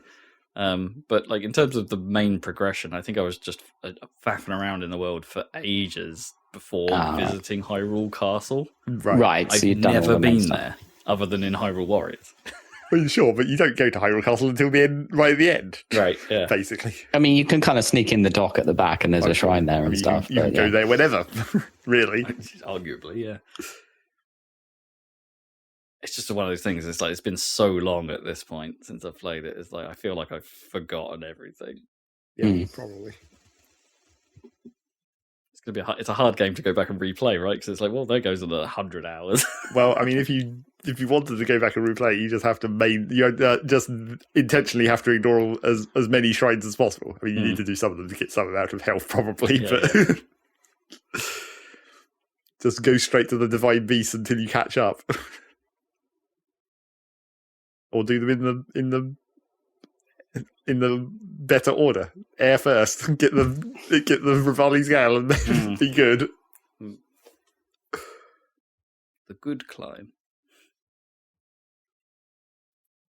Yeah, we'll see. I probably will just reload my save and then fail miserably for ages while I figure it back out again. Yeah, it won't take long. No, it's not that complicated, really. No, it's really not. Go for a Zach training session. Yeah, probably. I mean, Hyrule Warriors is not going to prepare you for. Oh no, very much no. No. Well, except maybe. I mean, theoretically, I suppose it might actually make you quite good at dodging in Breath of the Wild because the window in Breath of the Wild is huge. What, compared to getting the Flurry Rush in Hyrule Warriors, the Breath of the Wild window is gigantic. Which is in itself a bit of an oddity, isn't it? Yep. Because of the frame rate issues. It's like actually when that window is really hard to judge. But you can't spam it like you can in Hyrule Warriors. No. Well, I think you better talk about what your Oculus playing, Rob. I guess if, so. VR. Yeah, so first things first. Motion sickness is real, yo. Okay. It's like you weren't coincidentally immune. no, I thought That's the classic situation of getting VR for the first time is discovering whether you've been randomly blessed with immunity to the Yeah. motion sickness. I mean, people say like it is possible to gain VR legs, Sure. but I'm a little way from that at the moment. Like I'm mostly okay, but it is like I would say like passively mildly headache inducing, but a sort of specific kind of headache that doesn't really go away very quickly. So I've got one right now, for instance, and I've played a few hours of VR today, and I'm pretty sure it's because of that. Well, I mean, it could But be. like, not necessarily like the motion thing, but it might be just be the fact of like having a screen in front of your face, and the fact that it's the faux 3D thing, right? Yeah. But hey, like I remember. Well, it's only been I've only had it a couple days, but sorry, remembering it shouldn't be that hard. I don't know why I said that. I remember a few days ago. I put this thing on my head, and after the initial setup, which does take a little bit, there's a reasonable number of steps to go through, and like it's teaching you how to create like boundaries of play, so you can specify where your boundary is. But it's like even when going through that process, a bit of me is just like, oh, VR is actually way more impressive than I thought it was. It's like I'd used it at EGX a few times, but I've never really spent a significant amount of time in VR, like just demos and things like that to see what it is. And you know, in those demos, you never really take the time to set it up properly. You never take the time to get it mounted on your face right, or anything like that. And I still struggle, to be honest, with the stuff with the Quest 2. I am still struggling a little bit to get it mounted comfortably. I might need to invest in better strappage. But hey, all that aside, I was just like, okay, wow, this actually really does work, and like it's made doubly impressive by the fact that it's working on a device on its own most of the time, right? Because the Quest 2 is standalone. And so you're going through the opening tutorial thing, and it's picking everything up pretty perfectly. Like when I'm holding the controllers, it's doing that kind of stuff. And then I discover a few like options in the menus where it's like, oh no, you don't need the controllers. I'm like, sorry, wait, what? It's like, no, there's hand tracking in this thing. So I can you can at least do some of the basics. I don't think you'll be able to play many of the actual games and experiences with it, but you can browse around the menus and stuff. Like if you've put the controller down, and it'll pick up where your hand is, and you can do actions in it. And it's like, okay, that's pretty amazing. Nice, yeah. It's like just using the external cameras that it's using to orient itself, generally. It's finding your hands and where your fingers are and things like that. So it's like, theoretically, there's more advanced stuff they'll be able to do with that at some point. But it's a controller-focused device. Don't get me wrong, but like the fact that it can even do that at a basic level is crazy impressive. And just like it has these neat little features, like when you're drawing your boundary, it uses this feature called pass-through, where it turns the external cameras on so you can see your surroundings. And it's like, that seems like a simple thing, but it's like, actually, that's super important to how this thing works. Yeah. So you can actually draw out where you're allowed to be. And then once you've done that, at all times, if you get near that boundary, it doesn't matter what you're doing, the quest will just display the boundary in it. Which then got me like thinking about the technicals for how this thing must work as an ecosystem must actually be really difficult, right? So the Oculus must be able to put, or any VR set for that matter, if it's rendering this boundary, it's got to be doing that as an overlay in the world of whatever else is going on. Right, yeah. Because at all times it's rendering layers upon layers upon layers, and I'm wondering, how on earth is it actually doing that? Like, what if the game is using a different engine, which it almost certainly is at times, and it's like, is it literally just overlaying these things over whatever video is coming in, or is it like, is there anything in front of in 3D in front of the barrier when you? I mean, it can happen. Like, you occasionally see that stuff, but I can't say I've ever, because that's the whole point in the boundary, right? You want to be able to see it. You don't want it to be obscured. If thing's going to show you it, you want to see it. Absolutely. Somehow I guess it's managing all of that as a video overlay whilst also managing the 3D of the other stuff that's going on. And it's like, that's kind of complicated, surely. Maybe, I don't know. I feel like it could be like always a shader effect, right? Like but that requires like knowledge of the 3D engine of the thing you're viewing. Does it though? Because it's like, if it's just overlaying it directly, because it could have it has the spatial data anyway, so it doesn't have to know what the game thinks the spatial data is compared to its spatial data that's using to draw the barrier. They could be pretty much separate, and it just has to overlay the two images. Yeah, I mean, I bet that is what it's doing. Like, just a simple overlay of the video, but it looks weirdly more. I guess it looks more impressive because it's happening in 3D, right? Yeah. And it's all updating in realistically with your head movements. It's like, so I've toyed with a few things, and it's like, I think it highlights where Quest. I think that they have to deal with like the fact that the Quest 2 isn't the most powerful PC in the world, and it's probably not going to be able to deliver perfect performance, and they have to deal with that in weird ways. So I've played a fair amount of Rec Room, of course, because it's free on Quest 2, but playing it on natively on the Quest 2, like not through the PC. And I think games like if they're struggling for power a little bit, they deal with it with the world positioning, updating slower, but you can still look around at high refresh, and that's weird. Right, so it's tracking your head movements perfectly still, but your hand actions, you can clearly see they're not updating at full frame rate, or if you move through the environment, or the environment animates, and it's like that movement isn't perfect frame rate. Isn't at the full frame rate, yeah. But it's still clearly able to render the environment at full refresh as you would think about it in... Yeah, but not update it. Yeah, on a PC screen, like just a standard 2D plane, I suppose. Yeah, it's still able to do that, but they have to limit the performance in other ways. Weird. I guess that's a motion sickness thing again, because if it lagged when you looked around, that would be worse.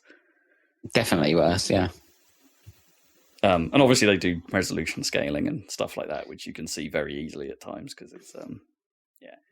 because it's right up on your eyeballs. Yeah, it's pretty pixely at times. And Rec Room is probably not the best example. It doesn't run great. What is Rec Room again? So Rec Room is a free sort of social environment, hangout. But it's also got like these rooms that are basically games in them.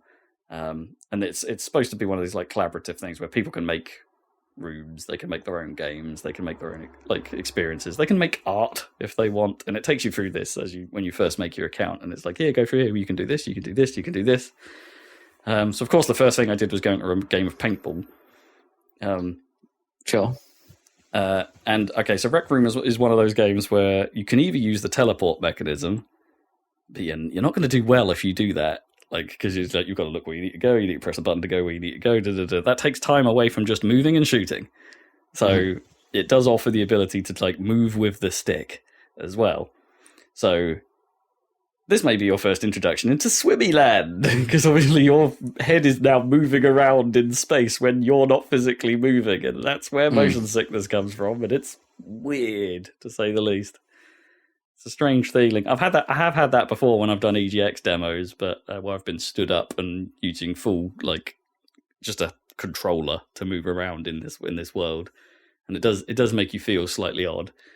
I do feel like that's better now than perhaps it used to be. I remember feeling much worse when I tried a prototype Rift with that control scheme.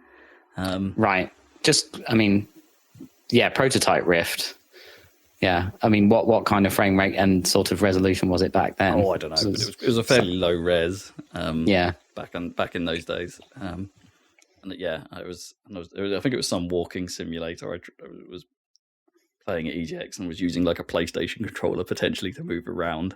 Yeah, and it was and I was standing up whilst doing it, which was a mistake. But you stand up while playing Rec Room because, like, in the paintball mode, you need to be looking around and like shooting, and it's like. And it does highlight a few of, like, if you're going to do a game where you move around like that, there's actually quite a few little control problems to worry about, right? Because it doesn't know which way your body is facing. So if you press up on the stick, it's going to move in the direction of your head. So if I'm trying to get somewhere, but I'm also looking around whilst moving, if I turn to the left and I'm still pushing forwards, I'm actually now walking to the left. It's kind of weird. I wonder if it could tell how... I mean, you'd have if you had, like, far you turned your head. Well, if it could detect your hands, surely the cameras might be able to see far enough down to maybe get part of your body. Or, maybe you could teach yourself to have, like, this is my directional hand, and this is the hand that's actually holding the gun. Or they make it so that when you start pushing forwards, it locks that as forwards, even if you continue to look around while you're moving. I mean, maybe, that might be that's probably better, honestly. Because, like, one of the things I'm slightly wary of is, like, even in my living room, I don't think I've got a huge amount of space for VR. I feel the boundary warning comes up quite a lot. So I've become a little bit wary of, like, doing dramatic jumping or turning around and things like that, or waving my arms too much. And so, like, as a result, I'm staying fairly static and then using, like, the snap turns and things like that, and then doing things and doing little turns with my head rather than, like, being full on VR. Which is probably a mistake for playing those things well. But it's anyway, the paintball mode's quite fun. You just have a gun and you're shooting other dudes in the face. It's fun, and like there's like little shields you can pick up and you can hold them in your other hand and shoot with the other one, or you can do wheeled pistols, or they have like paint shotguns and grenades you can huss. It's pretty cool.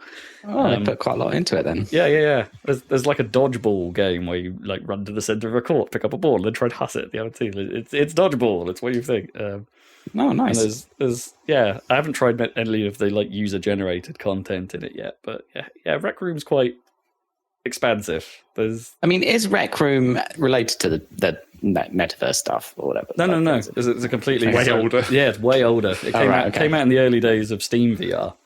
Ah, so it's unrelated It's been ported to Quest since. I see. Oh, that's cool. Yeah, I mean, for a free experience, go for it, give it a go. You might as well. There's quite a lot there. I haven't found myself being quite as taken by. It has a laser tag game as well that's very similar to the paintball game, but like, partly because, and this may be performance related. Like, so in the laser tag game, all the guns have a very low clip size and a reload action, whereas in paintball, like, none of the guns have a reload action. You just go pop, pop, pop, pop, pop, like a real paintball gun. But like. So, like, in the laser tag mode, you fire, like, 5 shots with the basic pistol, and then you've got to pull the chamber on the top of the gun. and like grab it and pull it back with your other hand. And that doesn't seem to work for me very well all the time. So if you're in a panic situation and you're shooting at someone and your aim's wildly off because I haven't got my eye in on this stuff yet, and you're trying to then pull in the reload at the same time, it's like none of that really flows. I think it forces you to pull it all the way back, and if you don't pull it all the way back, then it doesn't properly reload, and it's like you can be like in a fight being like, why can't I shoot? And click, I'm still not shooting. Click, oh god damn it. So I found that a bit annoying, but I don't know if that's just because the motion is not right, or if I'm not doing the motion quite right, or if the performance of the thing means it doesn't frame out at the right point. You know what I mean? So it doesn't think I've pulled it all the way back. Anyway, that didn't work quite so well. But the paintball mode's fun. I spent far too long just in a room by myself with a basketball and a hoop, trying to get this goddamn basketball in this hoop. Like you're playing Deus Ex. Yeah. Yeah. Sign him up for the digs. But that's kind of the power of VR. Things like, it is, yeah, yeah. The simplest things can be interesting. Speaking of musician and content in Rec Room, I hope someone's made that. Just take the actual scene from Deus Ex, wow, yeah. port that actual shitty geometry in. That would be great. Proper callback. So I've been doing a bit of that. I've been playing a bit of Beat Saber because you get that because of course, and it's free at the moment if you buy a a Quest within August. You'll get. But good luck getting one. Good luck getting one. Yep, it sold out pretty quick, as far as I could tell. I know. So see, when I was vaguely interested, and I had an order like from Argos, and I was looking at it, going, I could just go get that right now. They've got one in Stowmarket. I let it sit for like half an hour. Came back, and they were like, "We're out of stock." And then I was like, "Okay, let's have a look. Let's widen my. I could go to Ipswich quite easily today, and then bring a Burger King back. Like, why else would I go to Ipswich?" I was like, let's have a little look there, and it's like, no, we're out of stock as well. Oh god, let's have a look at Curry's. No, we're out of stock. Oh shit, the buy-inning is happening. Oh, the buy-inning. The buy-inning. Yeah, Amazon was still pretty well stocked, so that was okay. He grabbed it, nabbed it.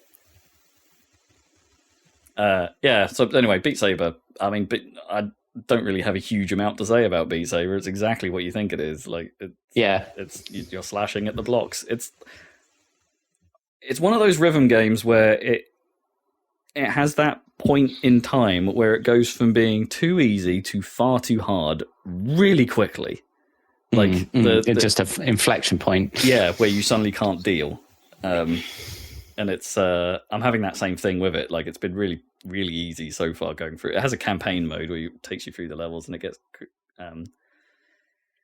gets harder and starts adding more modifiers in and things like that as you go. And that so far has been quite easy. So then I go like on my own and go into solo mode and go, well, let's just put the difficulty up one more level, and it's like, oh my god, why can't I deal with this? Why can't my brain handle where I'm supposed to be swinging?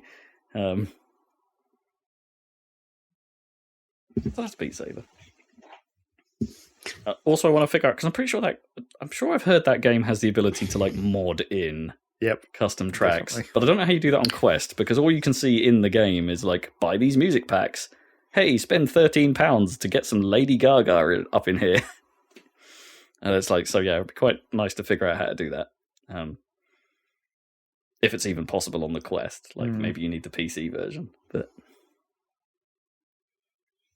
so that's what I've been doing on the Quest, but I've also been mucking around with Steam VR, which is an experience before you even put the headset on, because it's not that easy. Really? Yeah, I mean, it's easy-ish, but it's like, make sure you've got like, for one thing, make sure you've got about 25 gigs of hard disk space for no good reason. What, extra? Like, yep. Okay. The Oculus. Do you have to install it like separately then? So you have to download Oculus Link first of all. Okay. Which was originally designed for the Rift, it's the Rift like driver interface effectively. But that on its own is 15 gig, because it's it's far too much, right? All I wanted was the driver set, but actually what it ends up being is a little bit like a hub world, in that there's an environment, there's like a room you can do stuff in, there's like you could customize your room and stuff like that. It's like, no, I don't want any of that. Go away. Like I just want the driver set so I can get to Steam VR, which you download, and is a hub with a room you can customize and things you can wander around. It's like, no, I don't want any of that. It's kind of like that's how a logical VR. It's like Steam Big Picture essentially. It's a VR interface that allows you to interface with Steam, but without having to constantly take the headset off. True. I mean, one of the funniest things is you can launch Steam Big Picture in Steam VR. You can do that. But it just seems overcomplicated, because then if you think about it, I'm running 3 layers of hub. Well, I mean, that's just a situation of like these weirdly partitioned systems. Yeah. That they kind of support each other, but not quite. So you're running the Quest hub. Within that, you're running the Oculus Link hub. Within that, you're running Steam VR, and then you can launch the game you want. It's madness. That is a lot. Yeah. It's there's too many steps there. So once I'd figured all that out and downloaded the excessive amount of data and got that all functioning, first thing I noticed was that video compression is a little bit of a problem out the box. Like I hadn't even got into a game yet, and I noticed like the picture quality wasn't quite as good as I was expecting from having a direct link to my PC. So right, just in the menus or whatever. Yeah. So the problem is video compression. It's not sending, because it's just a USB 3 link. It's not sending raw frames across. There isn't enough bandwidth to do that. So it's compressing video and sending it to the device. Good news is you can tweak this. They don't make it super obvious, but there is a debug tool you can get at, which is installed with Oculus Link, and you can go in there and up the bit rate it's sending to your headset. So I've upped that from the default, which is not displayed, but is reportedly around 150 megabits. And you can I've upped that to 250 megabits without an issue, and it's way better. Right. Okay. And this is something you have to kind of dig into to you have to specifically change the go setting. find your install and find this debug tool, and then tweak the megabit setting, the encode rate. Oh, blimey. And so that's weird in itself. It's quite well covered by YouTube videos and guides now, but it's kind of surprising. There's no it is kind strange of that option, or that even the default isn't just higher. Like, okay, I can vaguely understand if you're using AirLink, right, and you're using the wireless, and it's like, yeah, okay, there's probably some reasons why you need to limit the bandwidth here. But surely you know how fast this link is. based on the cable. Yeah, just use what you can. Go for it. I mean, don't get me wrong. There's a certain amount of processor load here as well. Don't forget, because I think it's using NVENC on my NVIDIA card to do this. So there is a GPU load in just compressing the video, even after you've done the scene render. But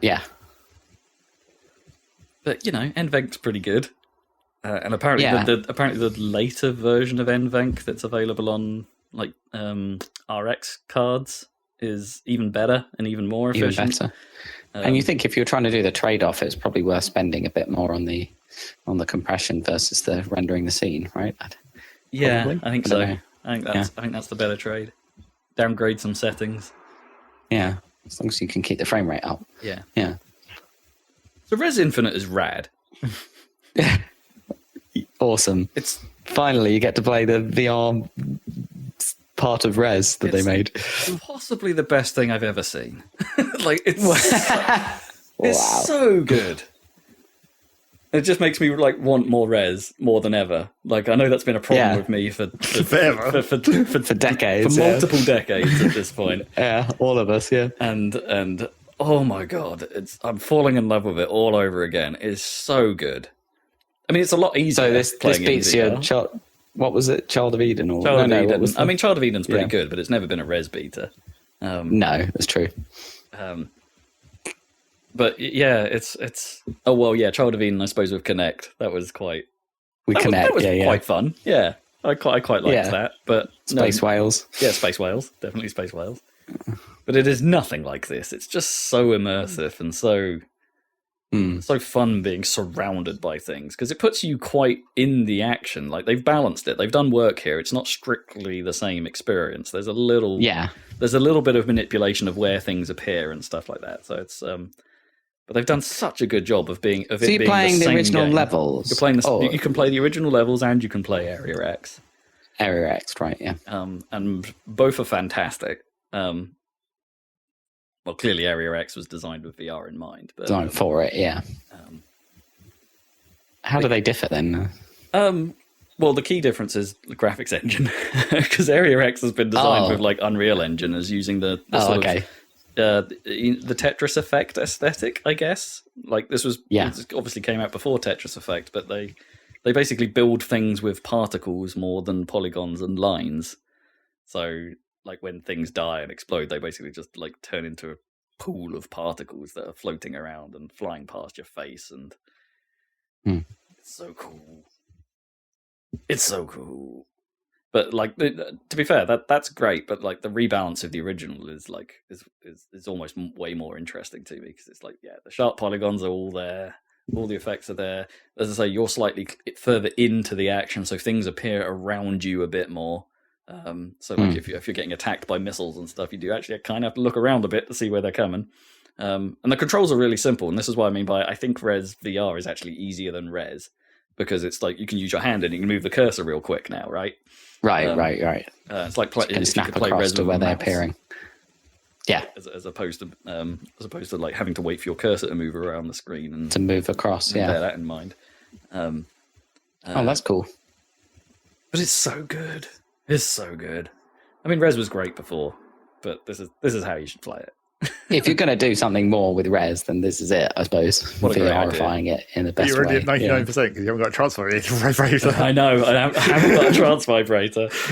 What I really need to do is just see if I can rig. I think Res Infinite allows you to rig a second controller As a vibrator. just a vibrator. And I need to Res HD did let you do that. So, yeah. If I can just tape it to myself, I'll be there. Synesthesia is mine, boys. So that's great. And like just as Zach walked in the door earlier, I finished a brief muck around with the lab, which is Valve's own. Oh, the Valve one, that's the portal really, themed one. That's really cool as well. Cool. I was doing the longbow thing that you've talked about before. That's quite hard actually. I got 16. Oh, that I talked about. Yeah, I think you've played longbow. Yeah, I played that. Yeah, that was a long time ago. Yeah. Yeah, as well. I'd never played that. And that's pretty good.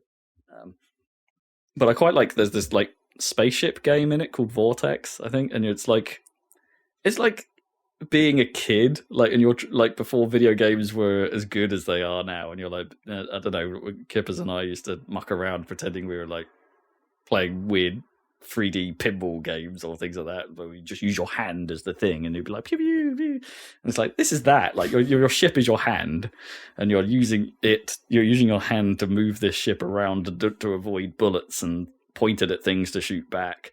And it's like, it's a super simple little game, but it's crazy addictive. I love this thing. I need to find more things to do. I need to buy Shooty Fruity. That's the you don't want to burn out too fast. It's all coming down to that. Yeah. Got to go full circle. I've got to commit. Like, it is available on the Quest, but I've noticed the Quest version, the native Quest version, has a number of significant visual downgrades, and I'm like, nope, I'm going to get this PC version, yo. Yeah, VR's fun. But I've got other stuff to talk about, so I realise we're now actually at risk of running long. There'll be more. As usual. So I'm gonna more VR talk coming in future. Yeah, so I'm gonna be pretty quick with the rest of it. I finished that Bugsnax. I had a great time with it. You got the song on the end credits. Okay, Yeah. good. That's the important thing. Oh, good. They did. And were you were talking highly about disturbed by the end?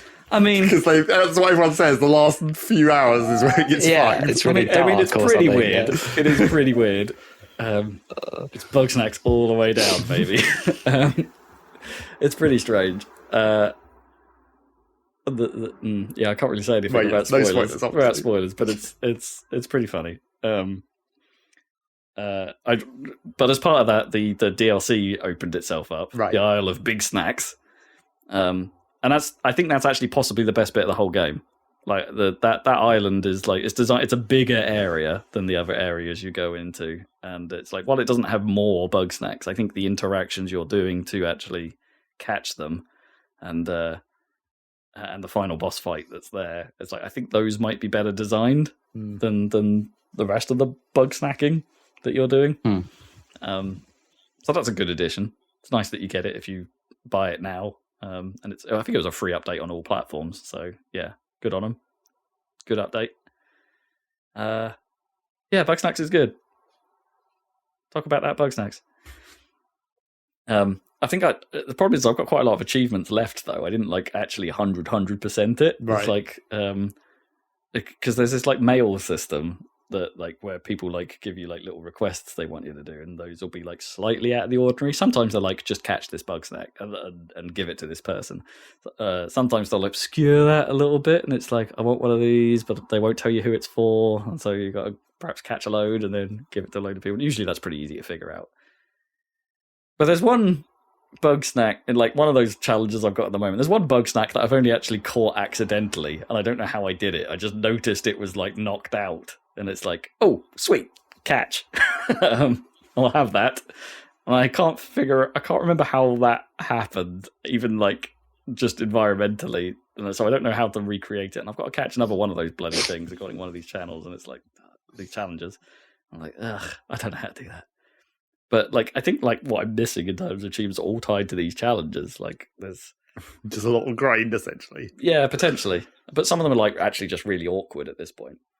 Like, there's also an achievement for like fully furnishing my house, but I've never had a gift off these challenges. These challenges give you gifts for furnishing your house. Pointless most of the time, except for this achievement. And like, there's one slot in the house I just can't fill. Like, I don't have stuff for it, so it's like, oh, what do I need to do to get a thing to put in there? Is it just random? I don't know. You're just like unlucky on the roll, and they've never given you the one thing for that slot. I don't think it's random because it's like the items seem themed to the person you've done the challenge for. Right, like it's a set. Yeah. Unless it's random within those sets, I don't know. Like the order within the set is random, and you've just coincidentally always got a bad order. Yeah, maybe. But I think I'm running into that problem where it's like I've finished the game and I haven't really been back to it that much since. Yep, so actually. Achievements can only do so much for Rob's enthusiasm. Exactly, yeah. That's not to take away from Bugsnax. I do think it's good. But, yeah, that might be my time with Bugsnax. And the only other thing I really wanted to talk about was Redout 2, because I went back to it because I noticed it updated. And I think that's because they finally put the day one patch up, because now the game functions as it should. Okay, good. Yay. Because I loaded it up, and the first thing it did was give me the tutorial intro that I apparently didn't get when I was reading about this on the PC version. And it's like, so it gave me the proper intro, and I'm like, oh, so that was missing. Also, the music sounded right. So it's like, okay, good. We've got the proper version of this now. It's good. Like, now that it's actually functioning, I can safely say it's all right. It's pretty good. I think I have a hard time with the track design here, because I don't find any of the tracks particularly memorable. Right. Like, it has a similar problem to Redout 1, where a lot of the tracks are quite long, but a lot of them kind of look the same, like which is kind of frustrating. Right, they're not visually distinct. No, not hugely. Like, they may take place in different biomes, but like when most of the time you're focused on the actual track itself, and the track itself seems to only ever be made of like one material pretty much throughout the entire lap. And it's so it becomes pretty tricky to remember the courses. And track memorization seems really important, because just like the previous one, the handling and getting around a track well is really tough. And I learned to love that about Redout 1. Right, because it demands a lot of you. It does demand a lot of you. And the control scheme, its strafing control scheme is odd. And whilst intuitive, it's like getting the best of it isn't necessarily as obvious as you might think. Like, strafing doesn't reduce your speed, for instance. So you can, I suppose that means you could like do a slight diagonal drift down highways and be slightly faster, GoldenEye style. I've never actually tried that for realsies, but it does say in one of the tutorials that like strafing to get around zigzaggy bits of track doesn't reduce your core speed. So it's like, all right, maybe I should be using this a bit more than I ever did. But yeah, it's hard. And there's a couple of tracks in particular where the jumps are just supremely awkward. So I crash every time. And it's just like, I don't quite know. I can never quite remember where they are. So I'm not in the right position by the time I'm in the air, or I've already flown off the track. Or there's one jump on one of the lava tracks that's like, it's actually a turn, but the barrier is missing. And you can fly off the barrier, but if you fly off the barrier in the right way, it's actually a jump to a different bit of track. So almost every time I get to this bit of circuit and just fly off and like miss the jump completely. And it's like, yeah, I'm not loving the track design at the moment. I think that's its biggest drawback, and some of the music is a bit dull. The music on Mars, though, weirdly, quite good. Like, just stands out. Like it seems way better than the others.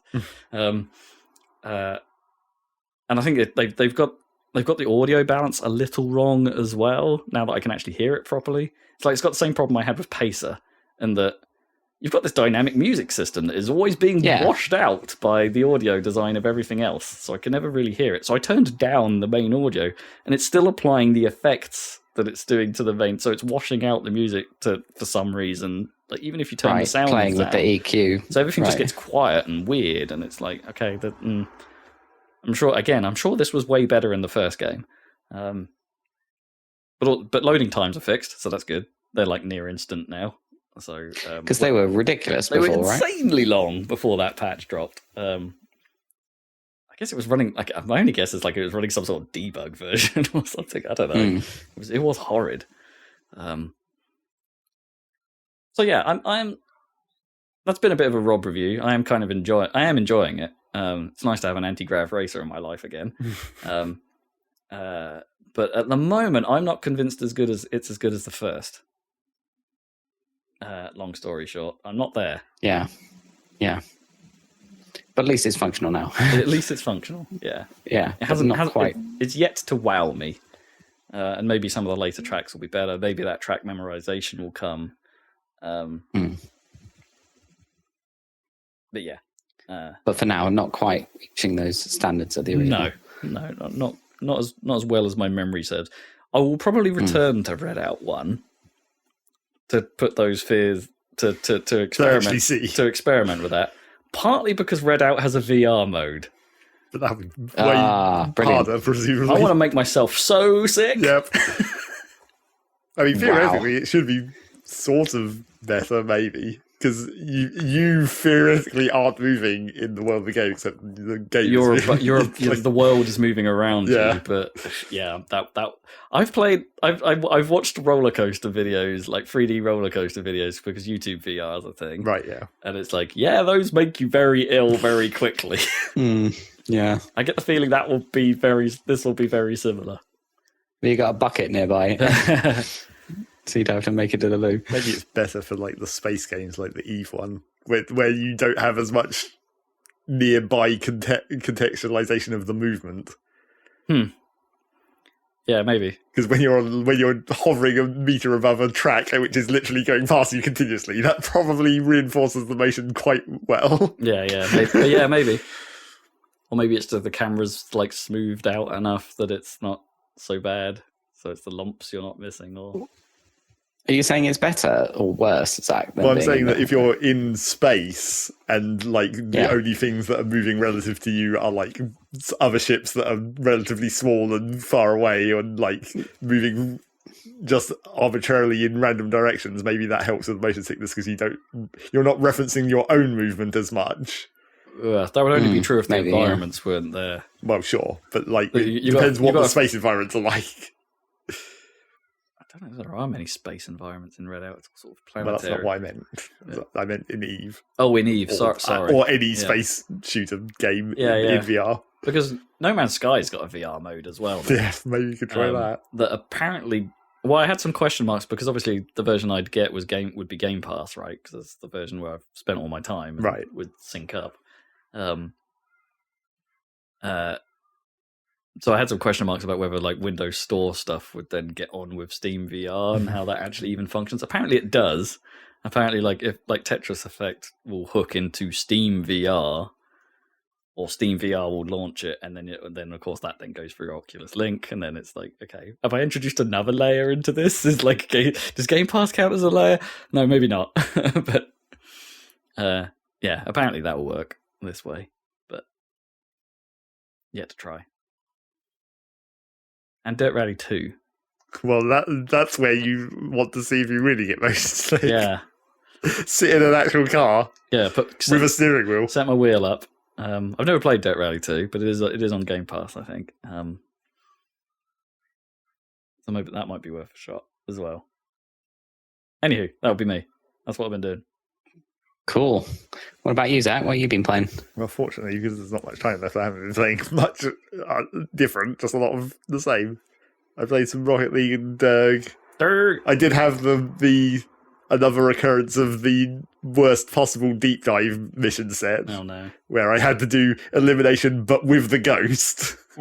Fighting bosses whilst also fighting or avoiding a giant invincible ghost. It's quite difficult. I mean, I got that with you the last time we played, right? And that's pretty awkward. That is pretty awkward. But then obviously then in solo, you don't have someone to take half the aggro. to help kite the ghost. So yeah, that was kind of ridiculous and took a very long time. I literally used the first one of the two bosses that I had to fight was the one that calls in the other little ones and then it opens up. Okay, yeah. The Hive Guard. And I used literally an entire ammo drop's worth of ammo on it because, I couldn't get enough time to once I killed the other ones and it opened up, I couldn't outmaneuver the ghost for long enough to shoot its weak spot before it closed up again, and then I had to kill the little ones again. Man. So I used an entire ammo drop's worth of ammo just on that one fight, and it took forever. And then the second one was the twins, which was not too bad because it was in the sand environment, so the sand environment tends to make really big rooms, which makes seeing where the projectile one is quite easy because it tends to be way up on the ceiling far away from you, so you get more time to avoid the projectiles and you can see where it is easier. That kind of thing. But that's extra annoying because you've literally got to be nitra scooping as well in order to pay for all that ammo. Well, I mean, it was stage 2 of the deep dive, so in stage 1 I banked up all my extra nitra or whatever. Yeah. Usually ammo isn't a problem in deep dives past the first mission, because then you've essentially got... far too much. Yes, because typically you're never going to use as much nitra as you get in one mission. But yeah, that second stage with the bosses and ghosts is always the combo you don't want. I very rarely choose to do the ghost missions when they show up in the normal modifiers because it's such a pain in the butt. I know, especially when it's solo, as we said. When you don't have aggro management, and you have to manage it yourself the whole time. Yeah. So that was the Derg. And then I mainly just played a ton more Factorio. Again, not in multiplayer. We just haven't managed to make time to get back into multiplayer, which is becoming increasingly hilarious because it's we started a space exploration and then never got to space. Nice. The classic. But by myself, I've been playing one of the other mods that I was playing before we started playing space exploration. The weird one that's sort of about terraforming. Oh yeah. Where you start with a barren planet and then the end goal is to make the life for it. Make the life. But I've that mod is, I would say, ridiculously slow in general. The actual progression of it is pretty slow because it well, I mean, it's slower if you're trying to play it properly and not just cheesing it, because it tries to make it more about sort of waste product management or secondary products, where like a lot of things will produce a secondary product, and then you can cycle that back into some other thing somewhere else in your factory. So you're using like overflow valves to like sometimes you vent, but sometimes you keep. But then it also tries to enforce a sort of more realistic venting system than the normal kinds of Factorio mods do, because a lot of mods that do this sort of secondary product system, they just require a vent to be able to like get rid of excess. Okay. And a lot of them don't like concern themselves with that at all. It's just like, if you can put it into the vent, it just goes, and that's fine. But in this mod, because it's trying to be slightly more realistic about the sort of terraforming aspect of it, it won't let you vent, you know, bad chemicals. Even though technically every chemical you've made, you've already pulled from the environment, because that's kind of the whole point. But it won't let you vent anything that it considers like, you know, slightly more chemicals. Chemically. Won't let you vent just chlorine or like, you know, organic chemistry chemicals. I had a huge tank of benzene lying around from when I was making some other stuff, and I was like, well, yeah, that would be really bad to vent in real life, but I mean, in this game, like, doesn't matter. But as I say, that's only a problem if you're trying to play it properly, because it's still Factorio, and the mod can't change how Factorio works on the base level, so you can technically just like walk over to the tank and then just click delete, and then it all goes away. So, like, if you want to play it in just the way Factorio works, way, you can just easily bypass all the venting and tank and like overflows and whatnot by just shoving all the crap into a tank, and then at a certain point you just walk by and delete it. Weird.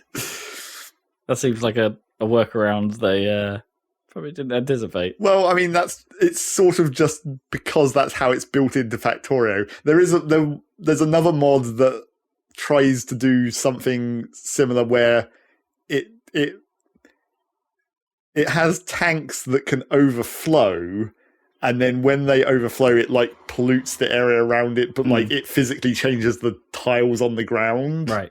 So it like makes a goop pool essentially around the thing that overflowed. So but then, you know, even in that mod, you just can delete the buildings, because that's just how Factorio works, and it has always worked. Where if you have a tank full of stuff, you can just delete it. And I think there have been occasionally mods that have tried to do it so that if you delete a tank that has stuff in it, it just converts the contents into pollution, like the pollution cloud that Factorio normally has. Yeah. It sort of proofs out in some way.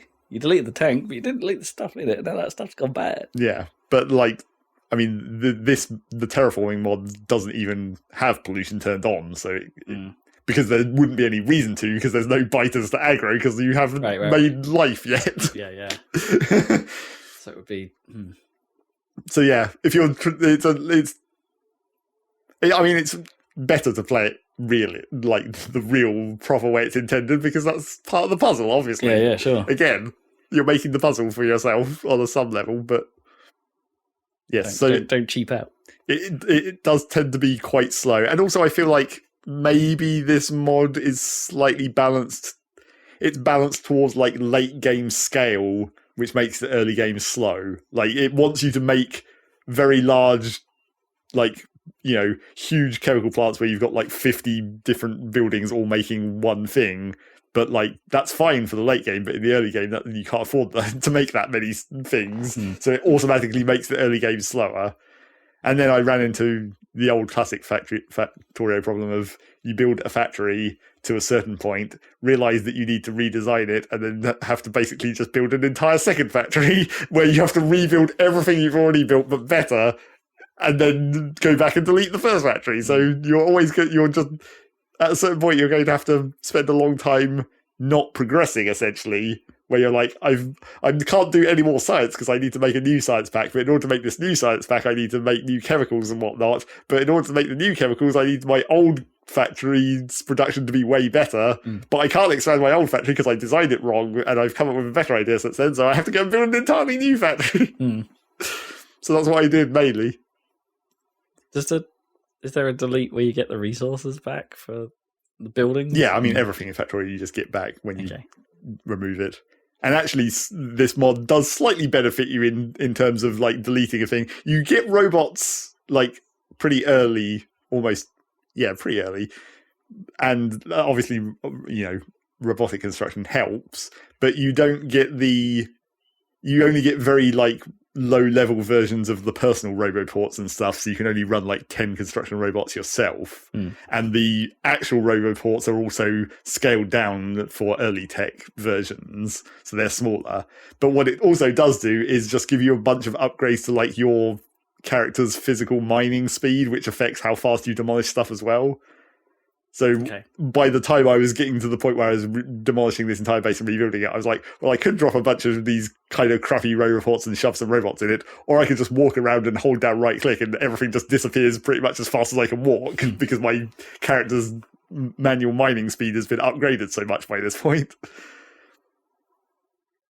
But then you run out of inventory space, but then, inventory management is also a thing you can deal with robots. Just chuck it all into the robot network and they'll deal with it. So yes, I redesigned this entire base to be slightly more modular, using the railways, obviously. So you just be like, this station is where the iron ore goes in, and then over here you have the station where the iron parts come out, and then the actual smelting happens in between those two. So I can just duplicate that or probably delete the whole thing and do it again, because I've already thought of several better versions of these things just from the few techs that I've unlocked in between the first factory and the second factory. It was mainly the stone management, because I originally, my idea was you take the ores to a station, the ores get processed and turned into metal ingots of each different kind of material. Then they get all the metal ingots go across to the factory that makes the metal parts, and then the metal parts get put on a train and taken away. But the problem is that when you're taking the ore, the first step is to crush it. And crushing the ores makes usually extra rock or extra gravel as a byproduct. And it's different for each type of ore. So then I was like, well, okay, so I can have the ore trains come in and the metal parts trains come out, but then I also need like a secondary train that takes like the rock and gravel and whatnot and takes that somewhere else to deal with that. But then I built a separate factory where it's like this stone management factory where all the stone and gravel and sand and whatnot goes to get sorted, and extra crushing steps to turn gravel into sand and all that stuff. Crushing steps. But then I was like, this is dumb. What I should have done is brought all the ores to one place and done the crushing and the stone management in one factory, and then just outputted the crushed ore to a train to the smelters. So I'd only have one train there, rather than this extra train to deal with the stone from the smelters. So I was like, yeah, I'm going to have to delete all this again at some point. But luckily now that I've got to this point of everything being trained and modular, and I've got the robots good enough that they can automatically make buildings for me, as in the items, not actually build the buildings. So I've got like a little separate factory that just manufactures buildings for me, and I can just walk in and just grab all the buildings I need and then go and build something. Now that I've got to that point, I can be like, yeah, that's much, much, much quicker to be able to just completely delete whole parts of this factory and rebuild it whenever I want. Yeah, because you've got a building factory. Yeah, that was kind of the half of the goal, apart from getting the science factory back up and running. A science factory? We manufacture science!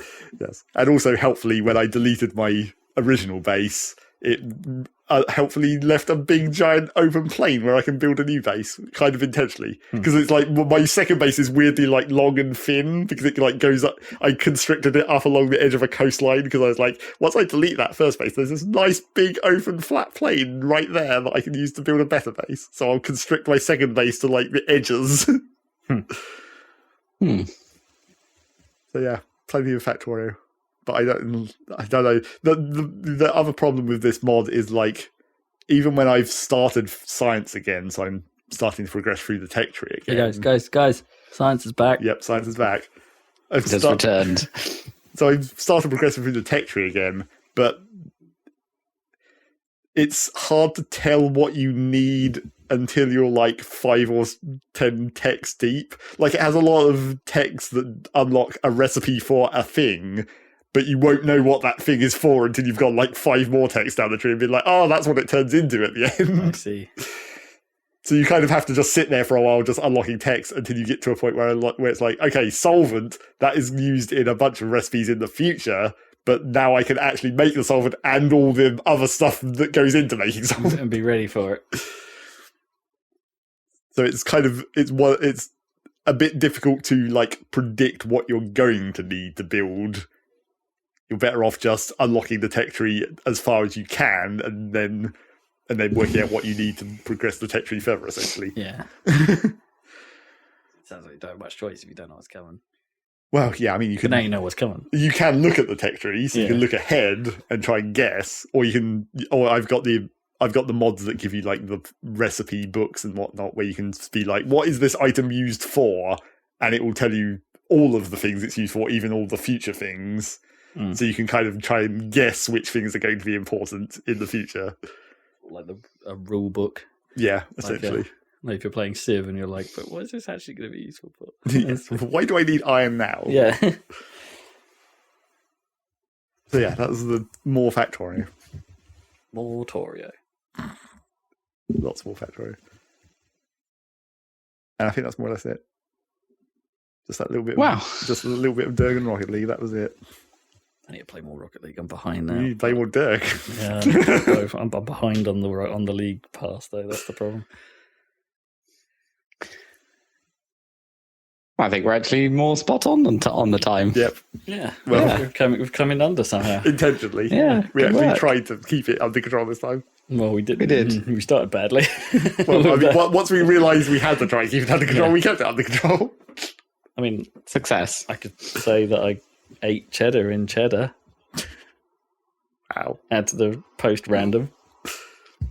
Good work. Cheddar it's not one of those protected names, is it? So you can make cheddar, You can make cheddar wherever, anywhere, right? Yeah. Yeah. But there's only one company that actually makes cheddar in cheddar, apparently. right. And you The Cheddar ate Gorge Company. As you the might Cheddar expect. Gorge Company cheddar in Something Cheddar like Gorge? that, yeah. The Cheddar Nice. Gorge Cheddar Company or something. Like their gates literally have like CGCC on them. Like, Nice. How come you're out there? oh, we were visiting the wife's sister who lives vaguely in the area, nice. and Vaguely close. yeah, Cheddar Gorge cheddar cheese is pretty damn nice. Yeah, I can imagine. It's cheddar, though, so it's not hard. I mean, yeah, you could argue Well. cheddar is like base cheese. Yeah. But Kind of base cheese, but nice base cheese, this yeah, one. you can have some real good base cheese. A strong base. Yeah, Base heavy. base cheese. Buttery biscuit base. Recommend. Cool. Did that? Shared a hot tub with a Welshman. That happened. While eating cheddar. Not while eating cheddar. No. Okay. It's just we were like my sister goes through a sort of it's more of a gym than a spa. Like it's not a very, I wouldn't say it's a very good spa, but it did have a hot tub. You know, I can't resist a hot tub, like a proper hot tub. But the thing that I noticed about this hot tub is there was like a placard next to it, like a little chalkboard that had like get the app. You can order pizza to this hot tub. Oh no. We didn't, but like a bit of me was just like, huh.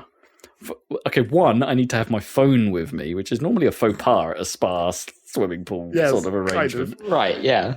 And secondly, pizza in a hot tub. Yeah. I don't know if I that's a mean- good idea.